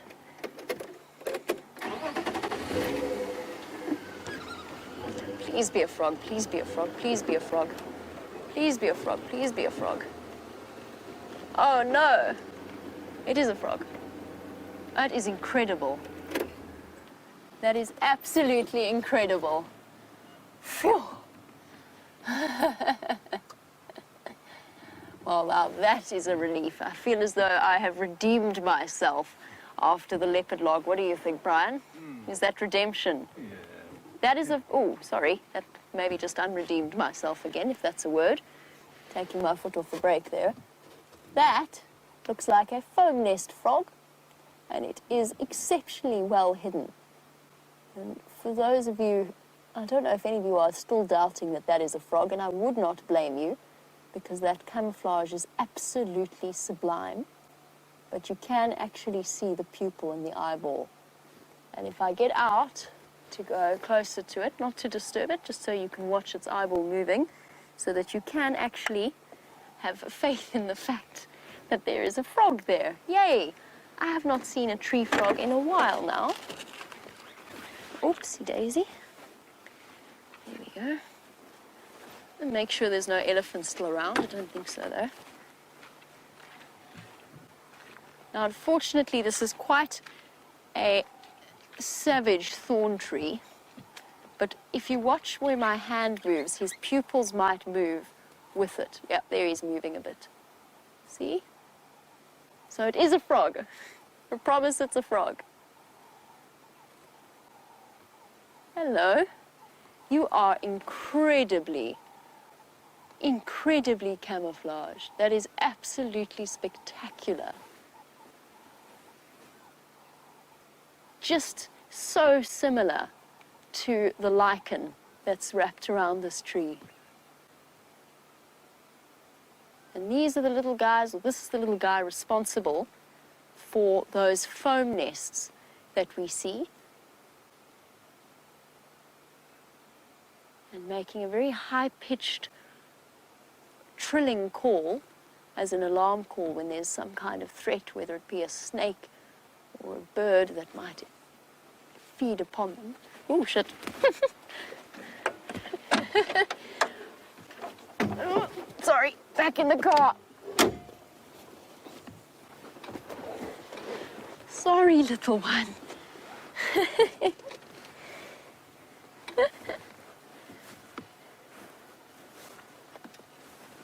He was sprinting down the road. Terribly upset with me. My apologies for the slight slip of the tongue. There was a surprise elephant barreling out of the bushes. Sorry, boy. He wasn't terribly impressed with me. I wasn't quite sure where Mom was, but at the high speed at which the elephant was walking down towards my turned back meant a rapid movement back over the car seat. There you go, nice and relaxed, little boy.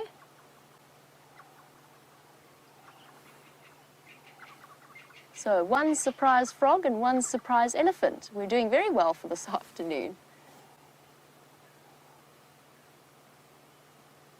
But a young bull like that, most likely, there is the rest of the herd is probably coming up to follow behind. Shame. He must, if there isn't, he must have got such a fright because he's been left behind by the rest of the herd. And just to go back to our tree frog quickly, to chat a little bit more about that, although I've lost it now. Brian, can you still see our tree frog? Oh, it is still there. That's how well camouflaged it is.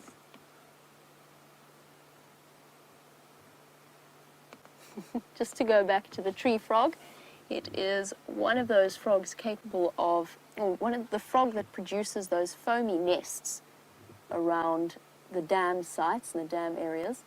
And a lot of the time that is a huge risk for a frog to take. You've seen how we've seen so many dried up foam nest frogs around puddles that have since dried up. And to compensate for that, one female is capable of laying 20,000 eggs. So 20,000 eggs per female foam nest frog. Truly incredible animals. Right, so I'm really good at spotting. Bless you, Brian. Bless you. And again. So I'm very good at spotting tree frogs, less good at spotting elephants running down the road behind me until they're right on top of me. And Andreen is very sharp-eyed and has spotted a lot of creepy crawlies around them, around the frog, and is wondering what they are. And the answer is yes, you are absolutely right. They are ants running around gathering plant material. I can't see exactly, oh, they look like drop-tail ants. See how those tails are pointed downwards rather than upwards? They do look like drop-tail ants. But yes, that is what's dashing up and down about the tree, collecting, in this case, not seeds, but probably other insect life that's around.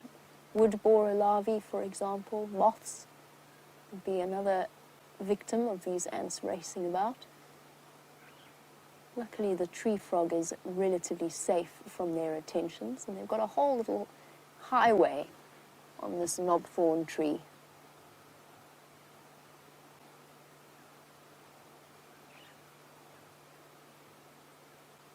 Wonderful.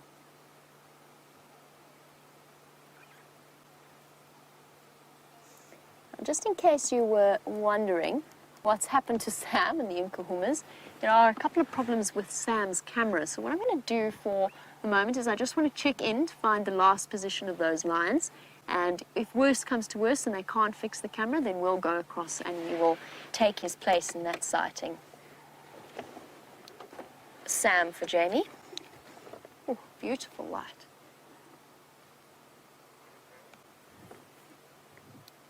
Sam, what is the latest update on those Ngala?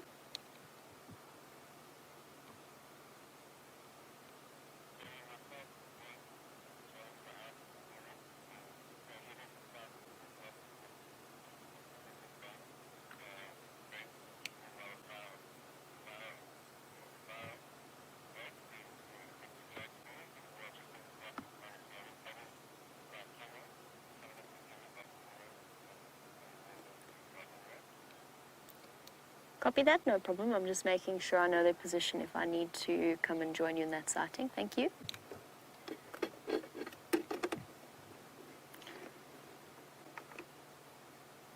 So just an update on the lines.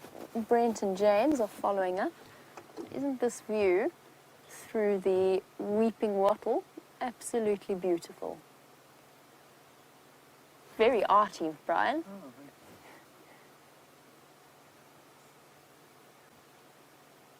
Well, here's a picture we don't often see.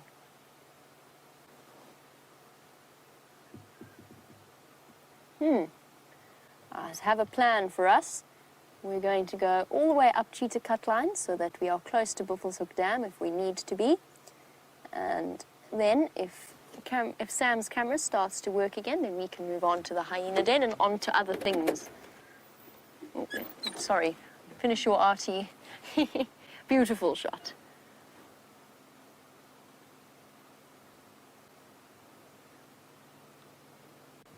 It's strange, you know, Brian and myself took the rain covers off earlier because we were absolutely 100% convinced that it was not going to rain again. And I'm not sure whether any of the other presenters have touched upon it, but we are actually in the process of rebuilding our carports. So where we park the vehicles under cover each night and in the middle of each day. At the moment, we have been shuffling them very carefully underneath the knobthorn tree that is at camp. However, I feel as though we might need to utilize cover by the end of this sunset safari. All right, let's start heading at a relatively rapid pace towards Buffelshoek Dam.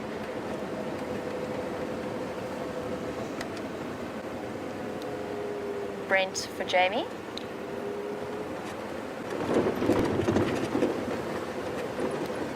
James, do you have visual of those animals or not?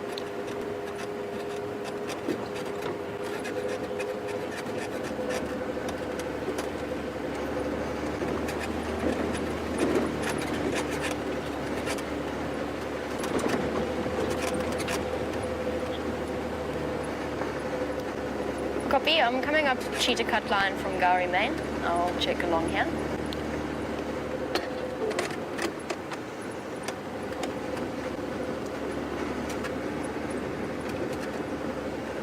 Alright, James is wandering about on foot looking for those lions once again.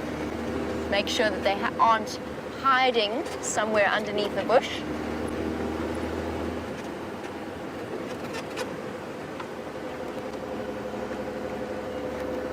Now, before we discovered the herd of elephants that led to the tree frog that led to another elephant sighting, we were discussing a little bit about Junior and the fact that he is, at the moment, essentially just a nomadic male, moving from place to place to try and avoid any contact with any dominant males. And Amy, you were wondering, does a nomadic male like Junior ever mark his territory, or would he try to cover up his scent? And the answer is he definitely wouldn't be territorial marking. In terms of covering up his scent, though, it's a bit difficult when you're a lion. I've never seen a nomadic male burying his scat, trying to get rid of the evidence of his existence. But that might just be because it is really, really difficult to do. So the males, lions are by nature incredibly pungent animals, as are the elephants that have clearly wandered through this mud wallow. I can smell the mud.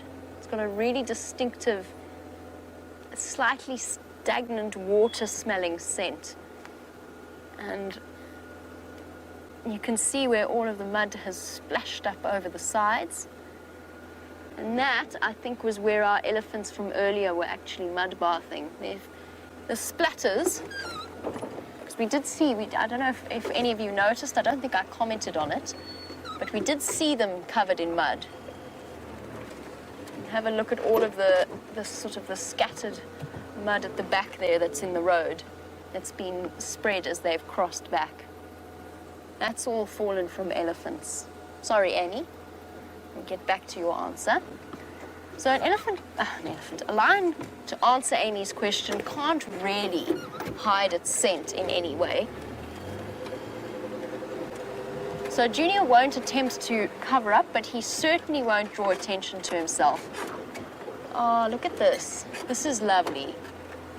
We've got the waterbuck cow on our right, or cows on our right. And, I thought I saw a waterbuck calf that they were walking to, but I am mistaken. It is not a waterbuck calf, it is an impala. I thought it was the females coming back to feed their calves. There's lots and lots of baby waterbuck in this area. They love this area. And the females will leave their babies hidden.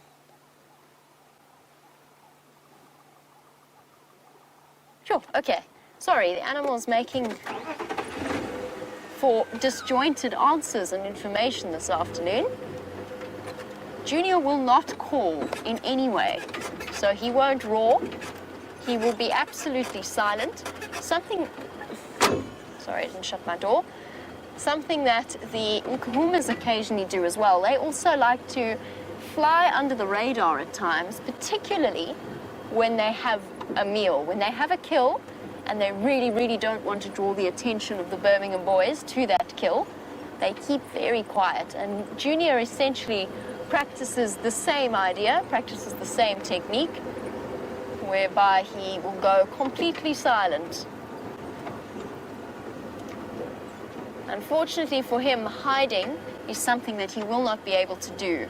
And that's one of the reasons why I don't think he's going to stay in one place for very long. I think he might have popped back for a visit, so to speak, just to get the lay of the land and to return to somewhere familiar. But I very much doubt that he is going to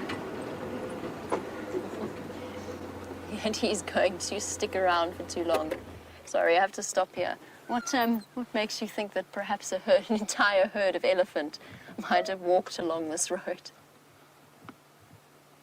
That's definitely evidence of a breeding herd, and not just one particular individual elephant. Perfect trail up from where they've come down. That was terrible English. Their tracks are coming down this way is what I mean. You're very important if you ever come to visit South Africa and you come across a scene like this one. Please try not to drive over the dung balls. Now, most of you will be very familiar with the dung beetles that almost immediately make their way across to a pile of dung and inhabit it and start to roll those lovely dung balls that they then move off, or either that or they dig it down beneath the surface of the dung. And you could easily kill up to 100 dung beetles by just driving over one pile of dung. So if you can, whenever you come to visit, if you find yourself driving in the Kruger National Park, please try and avoid driving over the balls of dung, especially in summer. In winter, it's not a problem. The dung beetles are few and far between in winter, but especially in summer.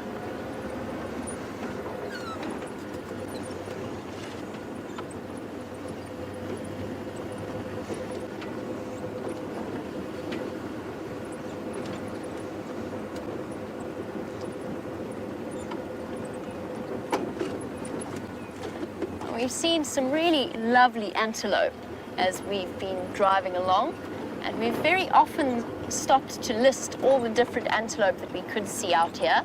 And Aaron was wondering about one of the most unusual of the antelope species, and that is the reedbuck, and was wondering if we could ever see one on drive. And Aaron, watching all the way in New Zealand, yes, you could see a reedbuck. It's a little bit unlikely. The habitat is not quite right for them. As the name suggests, they do quite like reeds and river areas that they can hide in. So I personally have never seen one on Djuma, Arathusa or Cheetah Plains, but I know that they are fairly regularly seen on Buffelshoek, which is the property to the north of us. And obviously there's no fence between us. So yes, you could absolutely see a reedbuck.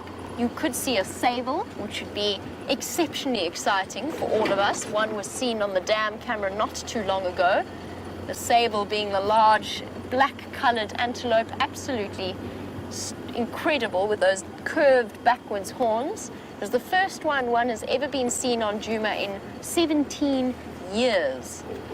But with the drought coming, that could be an animal that we might just get a chance to see on our live safaris.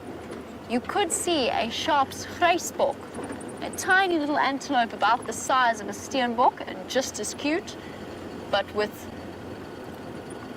sort of white patches in its fur. And something I don't think any of us have discussed because none of us have thought of it as a possibility, a klipspringer. Our klipspringer is an antelope with these very delicate pointed hooves. It walks right in the tip top of its hooves, and much like the mountain goats or the ibexes that you may have seen documentaries on, the way that they climb those cliffs and find the most incredible, have the most incredible balance on almost vertical surfaces, the klipspringer is very similar. It inhabits rocky outcrops and rocky areas known as koppies in the sort of traditional South African lingo, little mountains made of small rocks, and they hop from rock to rock. Now this would be not the right habitat for them at all, but in the same evening that I was checking up on photographs of Brent and myself, actually, were checking up on photographs of Junior, Tristan showed us a photograph of a klipspringer taken at Simbambili Dam, so right next door to the northwestern part of Djuma. Now how exciting would that be to see a klipspringer just standing on a termite mound? I think there would be a lot of very surprised people, but it is a possibility. The reedbuck might be slightly more likely, Aaron.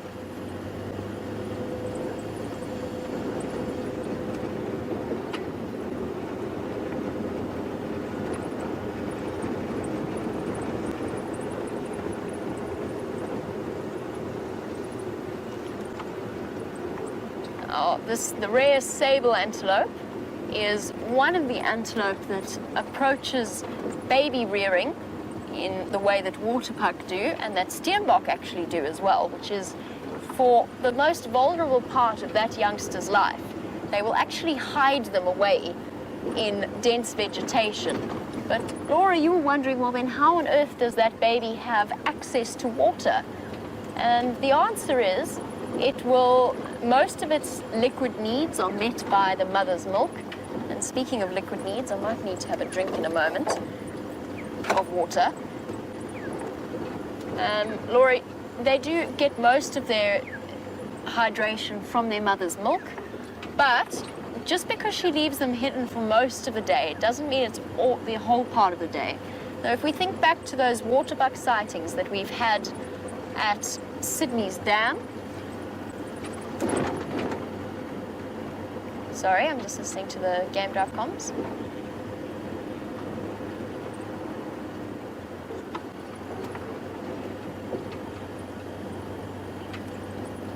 Okay. They're still desperately trying to follow up on the Nkuhumas.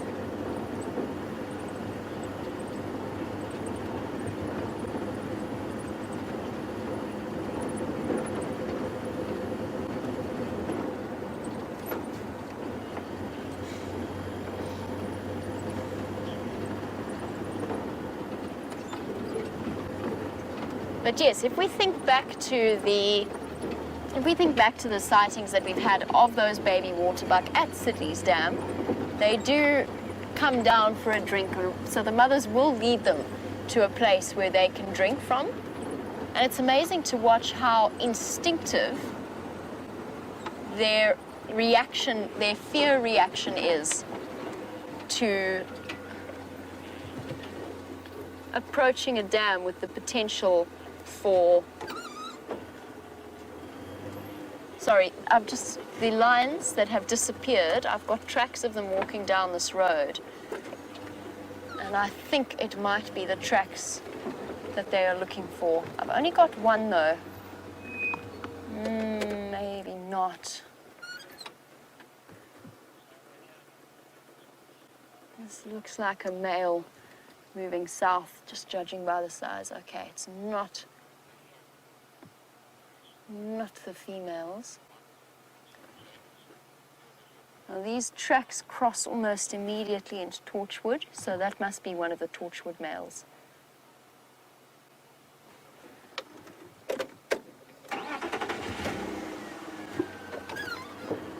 Okay. They just look so beautifully fresh. Let's just double check the area that I've just driven. It's unlikely to be from earlier, but it's just such a busy road, Cheetah Cutline, that the fact that they're on top of all of the vehicle tracks makes me wonder. I that maybe we didn't just miss out on a male lion walking down the road. But where on earth has he come from, and where has he been hiding this whole time?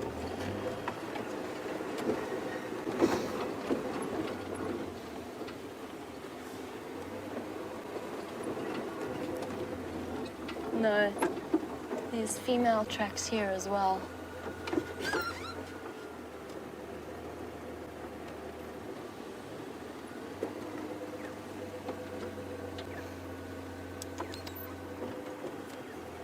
I just want to really make sure that these are not the tracks from the lions from today. I know that Brent had tracks here this morning crossing into Torchwood.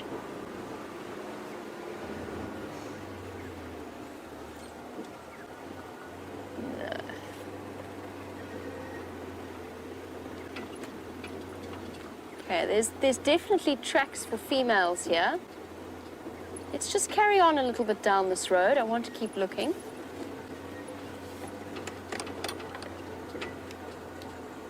Stations, how many vehicles have driven along Cheetah Cut Line this afternoon?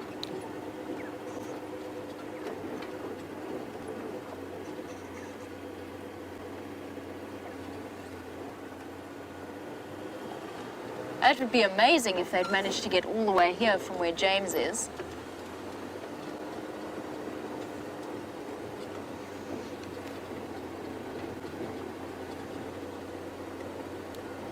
James for Jamie.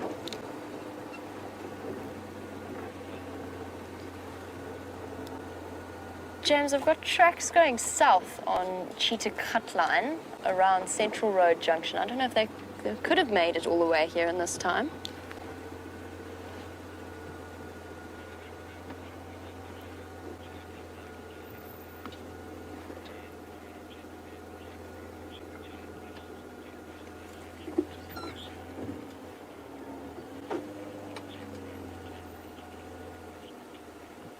Ooh, how wonderful.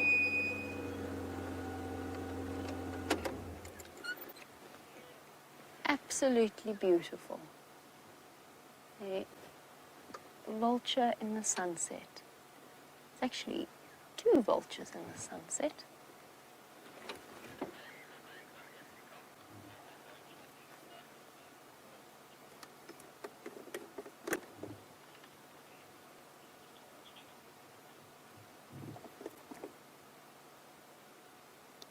Copy that. Go ahead, Brent.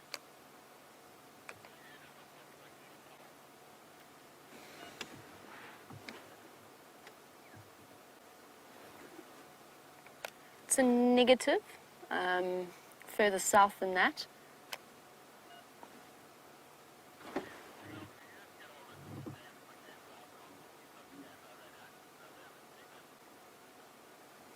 Oh my goodness. Everybody's trying to talk to me at once. Brent's trying to get hold of James, just to find out where he should fetch him from. Stand by one. James, Brent would like to know where he should pick you up.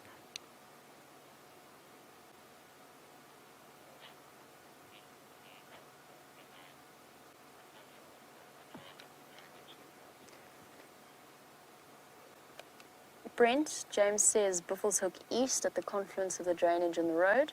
He'll be there in 3 minutes.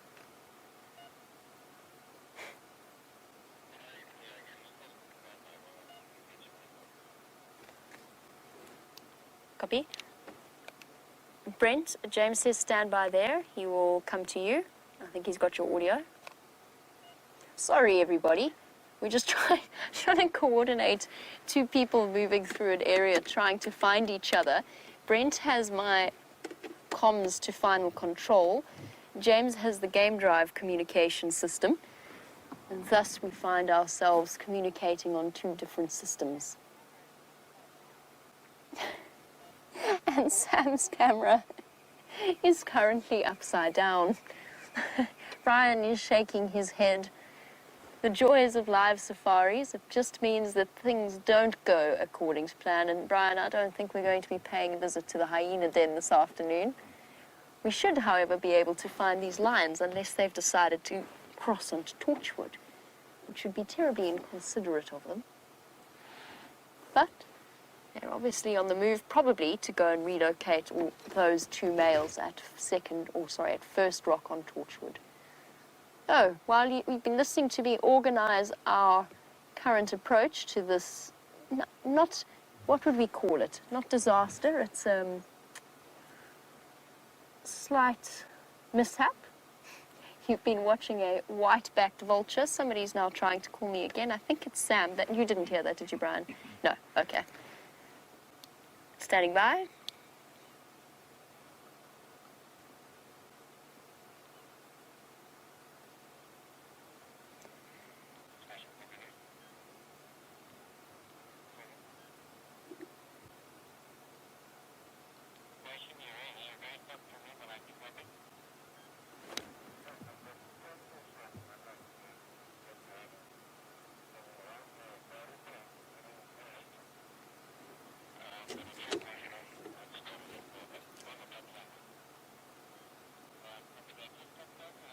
Oh my goodness. Okay, sorry, I'm trying to have a conversation. They've got their tracks here. It is the Nkuhumas. They have crossed already into Torchwood.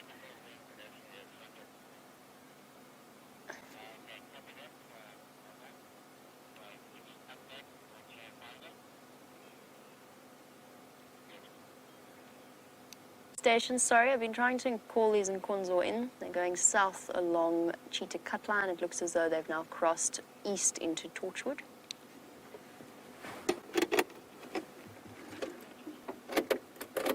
Okay, I think we might be finished. So that was a white-backed vulture that you've been watching while I've been trying to communicate with a couple of different people through a couple of different means. Now, the one funny thing about the way our earpiece works, we've got two different communication systems. We've got the final control talking to us on one side, and we have the game drive comms. Oh goodness, Sam would like to talk to me. Hold on one second, hold that thought. Go ahead, Sam.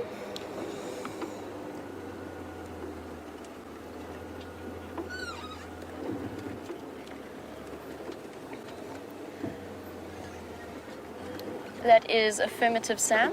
I'm just trying to clarify if they cross into Torchwood or if they are still continuing south.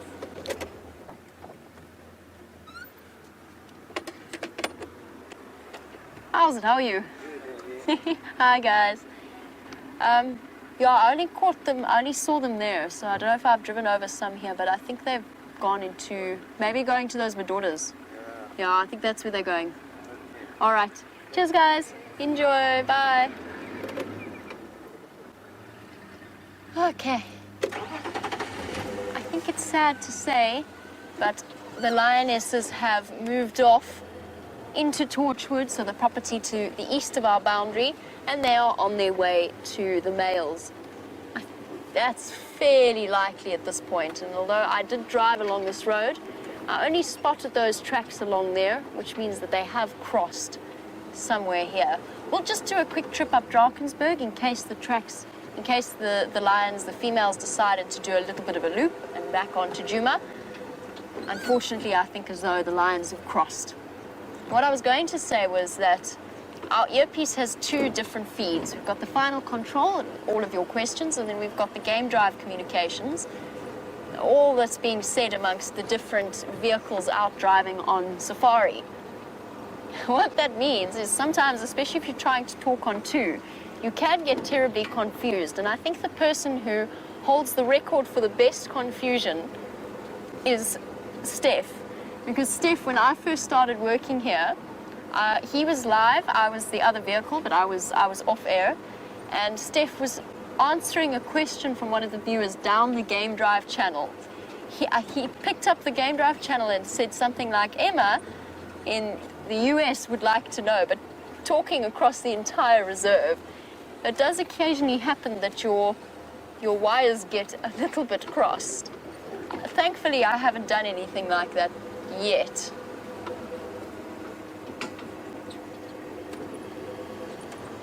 Okay, let's just check along Drakensberg.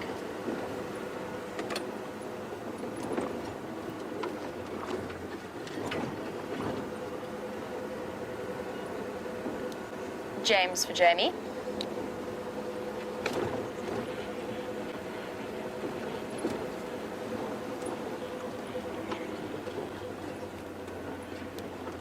Copy. I'll let Brent know that. What I was going to say is you guys are welcome to check afterwards, but I'm fairly certain he and Gala have crossed into Torchwood, maybe going towards First Rock.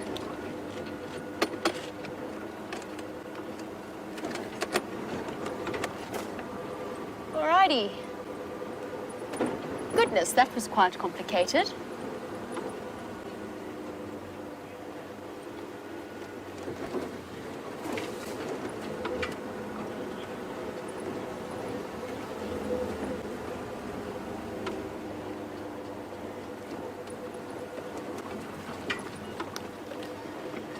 Deborah has a question about, you know, we do these tracking exercises where we have to look so carefully at the different tracks, and try and in places really peer and get the light exactly right to see where the animals have walked. But Deborah was wondering whether or not that sky is absolutely spectacular. Just a brief stop. I know you have been looking at that vulture in the sunset, so I'm not going to stop for too long. It's just such a pretty sky. Very beautiful.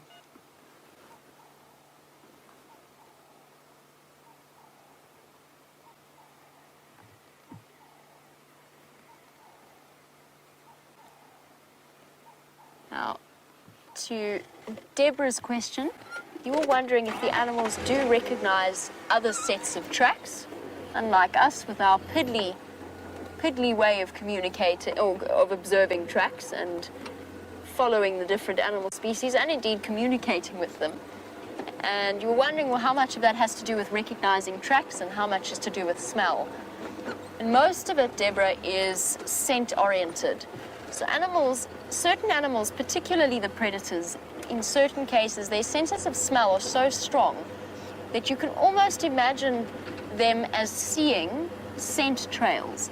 And I think that's something that's been portrayed in films and in TV series before. You can almost imagine it in colors, the way that the scent trails would be left behind. And I know that I've seen documentaries where they've demonstrated that with owls, for example, and snakes, the way that snakes can see where their prey has moved. And it will work a very similar way with predators.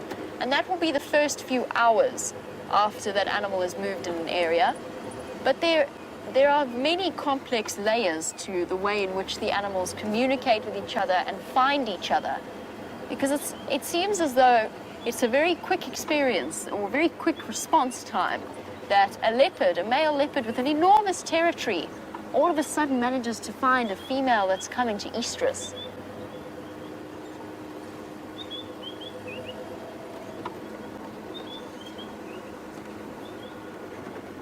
So it's more to do with the sense of smell. I personally don't think that they recognize footprints. I think that it's more a sense of smell. And the reason that I say that is that for the most part, their eyesight, whilst okay, is not fantastic and not really good enough for them to pick up individual shapes in the sand. The art of tracking is something that is perfected by human beings alone in this sense. At least in terms of following step by step by step. The animals don't need to do that. Their senses in terms of hearing and smell are so superior that all they really need to do is follow along with the sense of smell. And of course hearing as well. The Nkuhumas have probably known exactly where those male lions are from first thing this morning when they last called. And it would be interesting to know what their thought pattern was in deciding to make their way through to them. Is it because one of the females is in estrus? Maybe, maybe not. We certainly think that at least one of the ladies is pregnant, if not more. They're just starting to show at this point.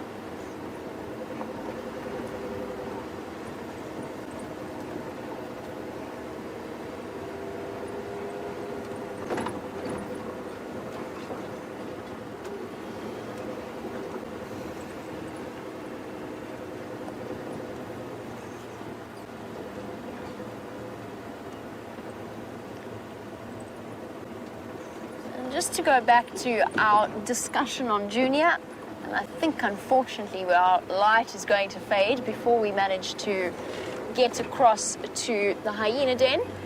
Annie, you were just wondering, with respect to lions, Would a solitary male lion, like Junior, be likely to remain solitary for the rest of their lives?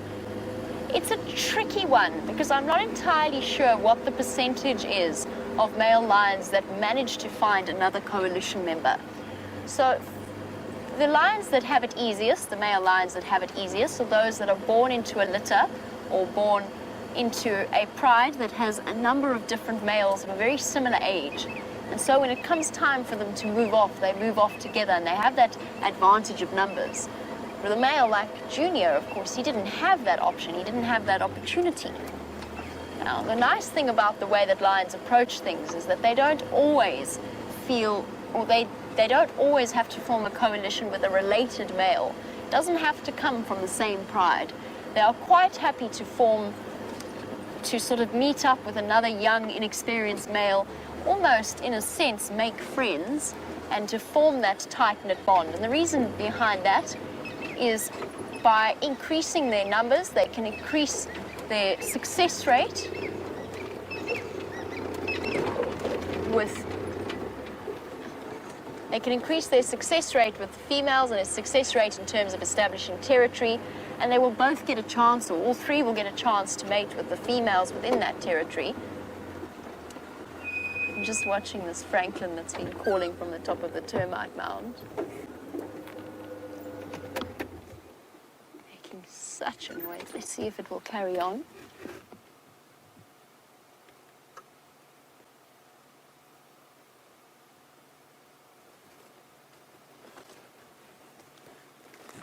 Come on. Now, a lion that's on its own, just while we wait for this bird to start calling, a lion that is on its own, like Junior, has a very, very low survival rate. It's very sad to think of, but that is pretty much the case. So a lion that is on its own will not have the same life expectancy of a male lion that manages to form a coalition. So unless he does, his survival rate is significantly reduced. That doesn't fully answer your question, but if you sort of understand what I'm saying, unless a lion on its own manages to find a friend to sort of form a coalition with, they are unlikely to manage the rest of their life, so to speak.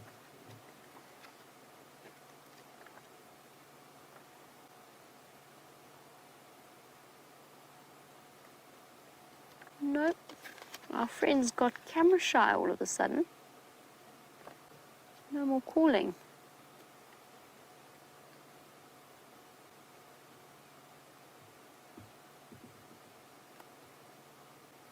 Okay.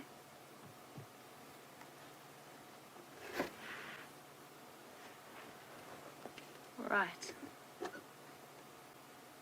The one time I'm asking a francolin to call, it's gone completely quiet.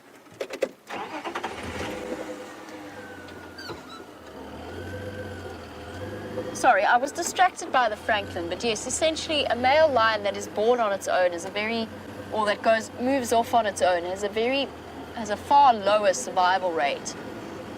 Junior's best bet in terms of his future, but of course that is very much circumstantial, would be to find another young male of a similar age.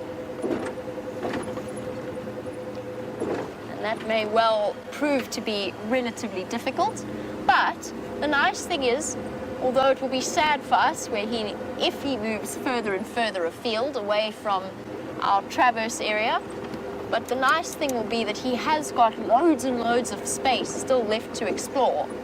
He could decide to go right up into Manyeleti or across to Baluli for all we know, or for all we can tell exactly where he's going to end up. And with that amount of space comes increased opportunities to meet the appropriately aged buddy.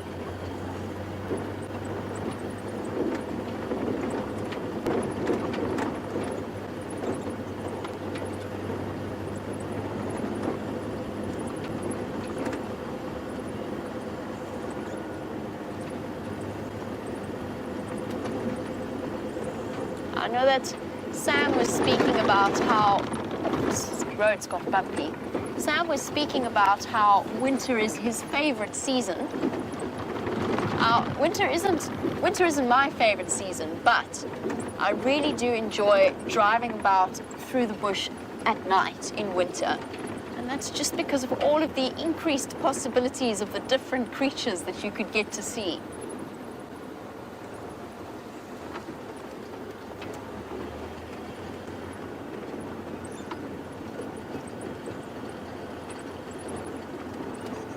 All right, I'm sure many of you are wondering what has happened to poor Samwise. Let's head across and see just how that camera's really doing.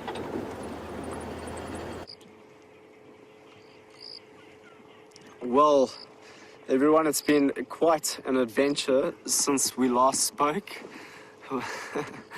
Where should I start? Okay, well, firstly, we're sitting at the watering hole with these buffaloes just over there, as you can see. So we found those buffaloes as we got to the watering hole when looking for the lions a little bit earlier. But let me just quickly fill you in with what happened. So the last time I was with you, we were following one of the females into that drainage line. So we just spotted the lions. We got to them. As we got to them, they started to go mobile. They carried on south down into the block. They got into a drainage line, and I'm not familiar with this drainage line, so I'm not sure the directions in which it goes. And it started to head down southeast down one of the drainage lines towards where Torchwood is. And so I then came back onto the fire break, and then went all the way down to Buffelshoek East. And once I was at Buffelshoek East, I then carried on and then tried to get back into the block to see if I could find them. In that chaos of trying to go through the block, we then, by accidentally, went through a little twig that dislodged our camera, and we broke the plate for the camera. So the plate of the camera was broken, and that was my fault. So I'll take responsibility for that. Well, to be honest, I was excited on finding the lions. We went down into the drainage. I didn't look at a branch. The branch caught the camera, and yeah. So I've learned a lesson now while I'm in the block. It was an unfortunate one, but it's okay. We're now here. We're now here with the buffaloes. And with that, I'm just going to have to say goodbye to you because it's a bit difficult for Dangerous Dave to be standing holding this camera while I'm talking. So yes, the bush comes with all sorts of things. I hope that you enjoy the rest of your evening with Jamie. Much love. Enjoy the rest of this evening. And we'll see you tomorrow for both the sunrise safari and the sunset safari. All the best. See you later. I found myself with something of a roadblock on my way. Dodging the camera. There they are. There they are. There they are. Hello, everybody. Everybody waving hello. Yes. Why have you stopped here? Why have I stopped here? Well, Yes. Why have you stopped in the Why middle are you of the blocking our road? way? That's more poignant. Do you want us to move? No, it's quite all right. Don't worry. Please don't trouble yourself. The seat won't stay. Every time I try and push the clutch in, the seat rolls back. This afternoon's going really well. All right, bye-bye, everybody. Bye. Don't worry about the door. I got this. I'll scoot past. Bye. Thanks, guys. Bye. Oh, that's much nicer light. Brian, do this for me. Bye-bye. Our industrious tracking team are hard at work, as you can tell.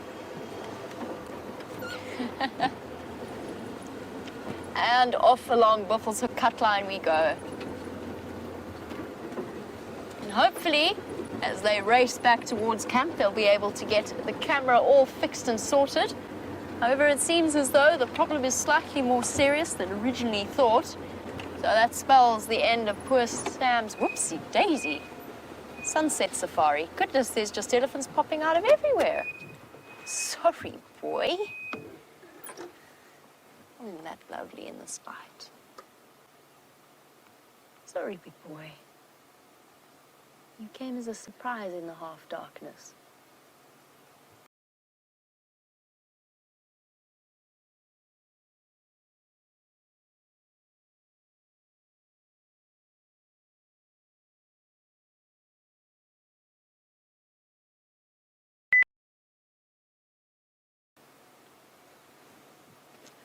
we're going to look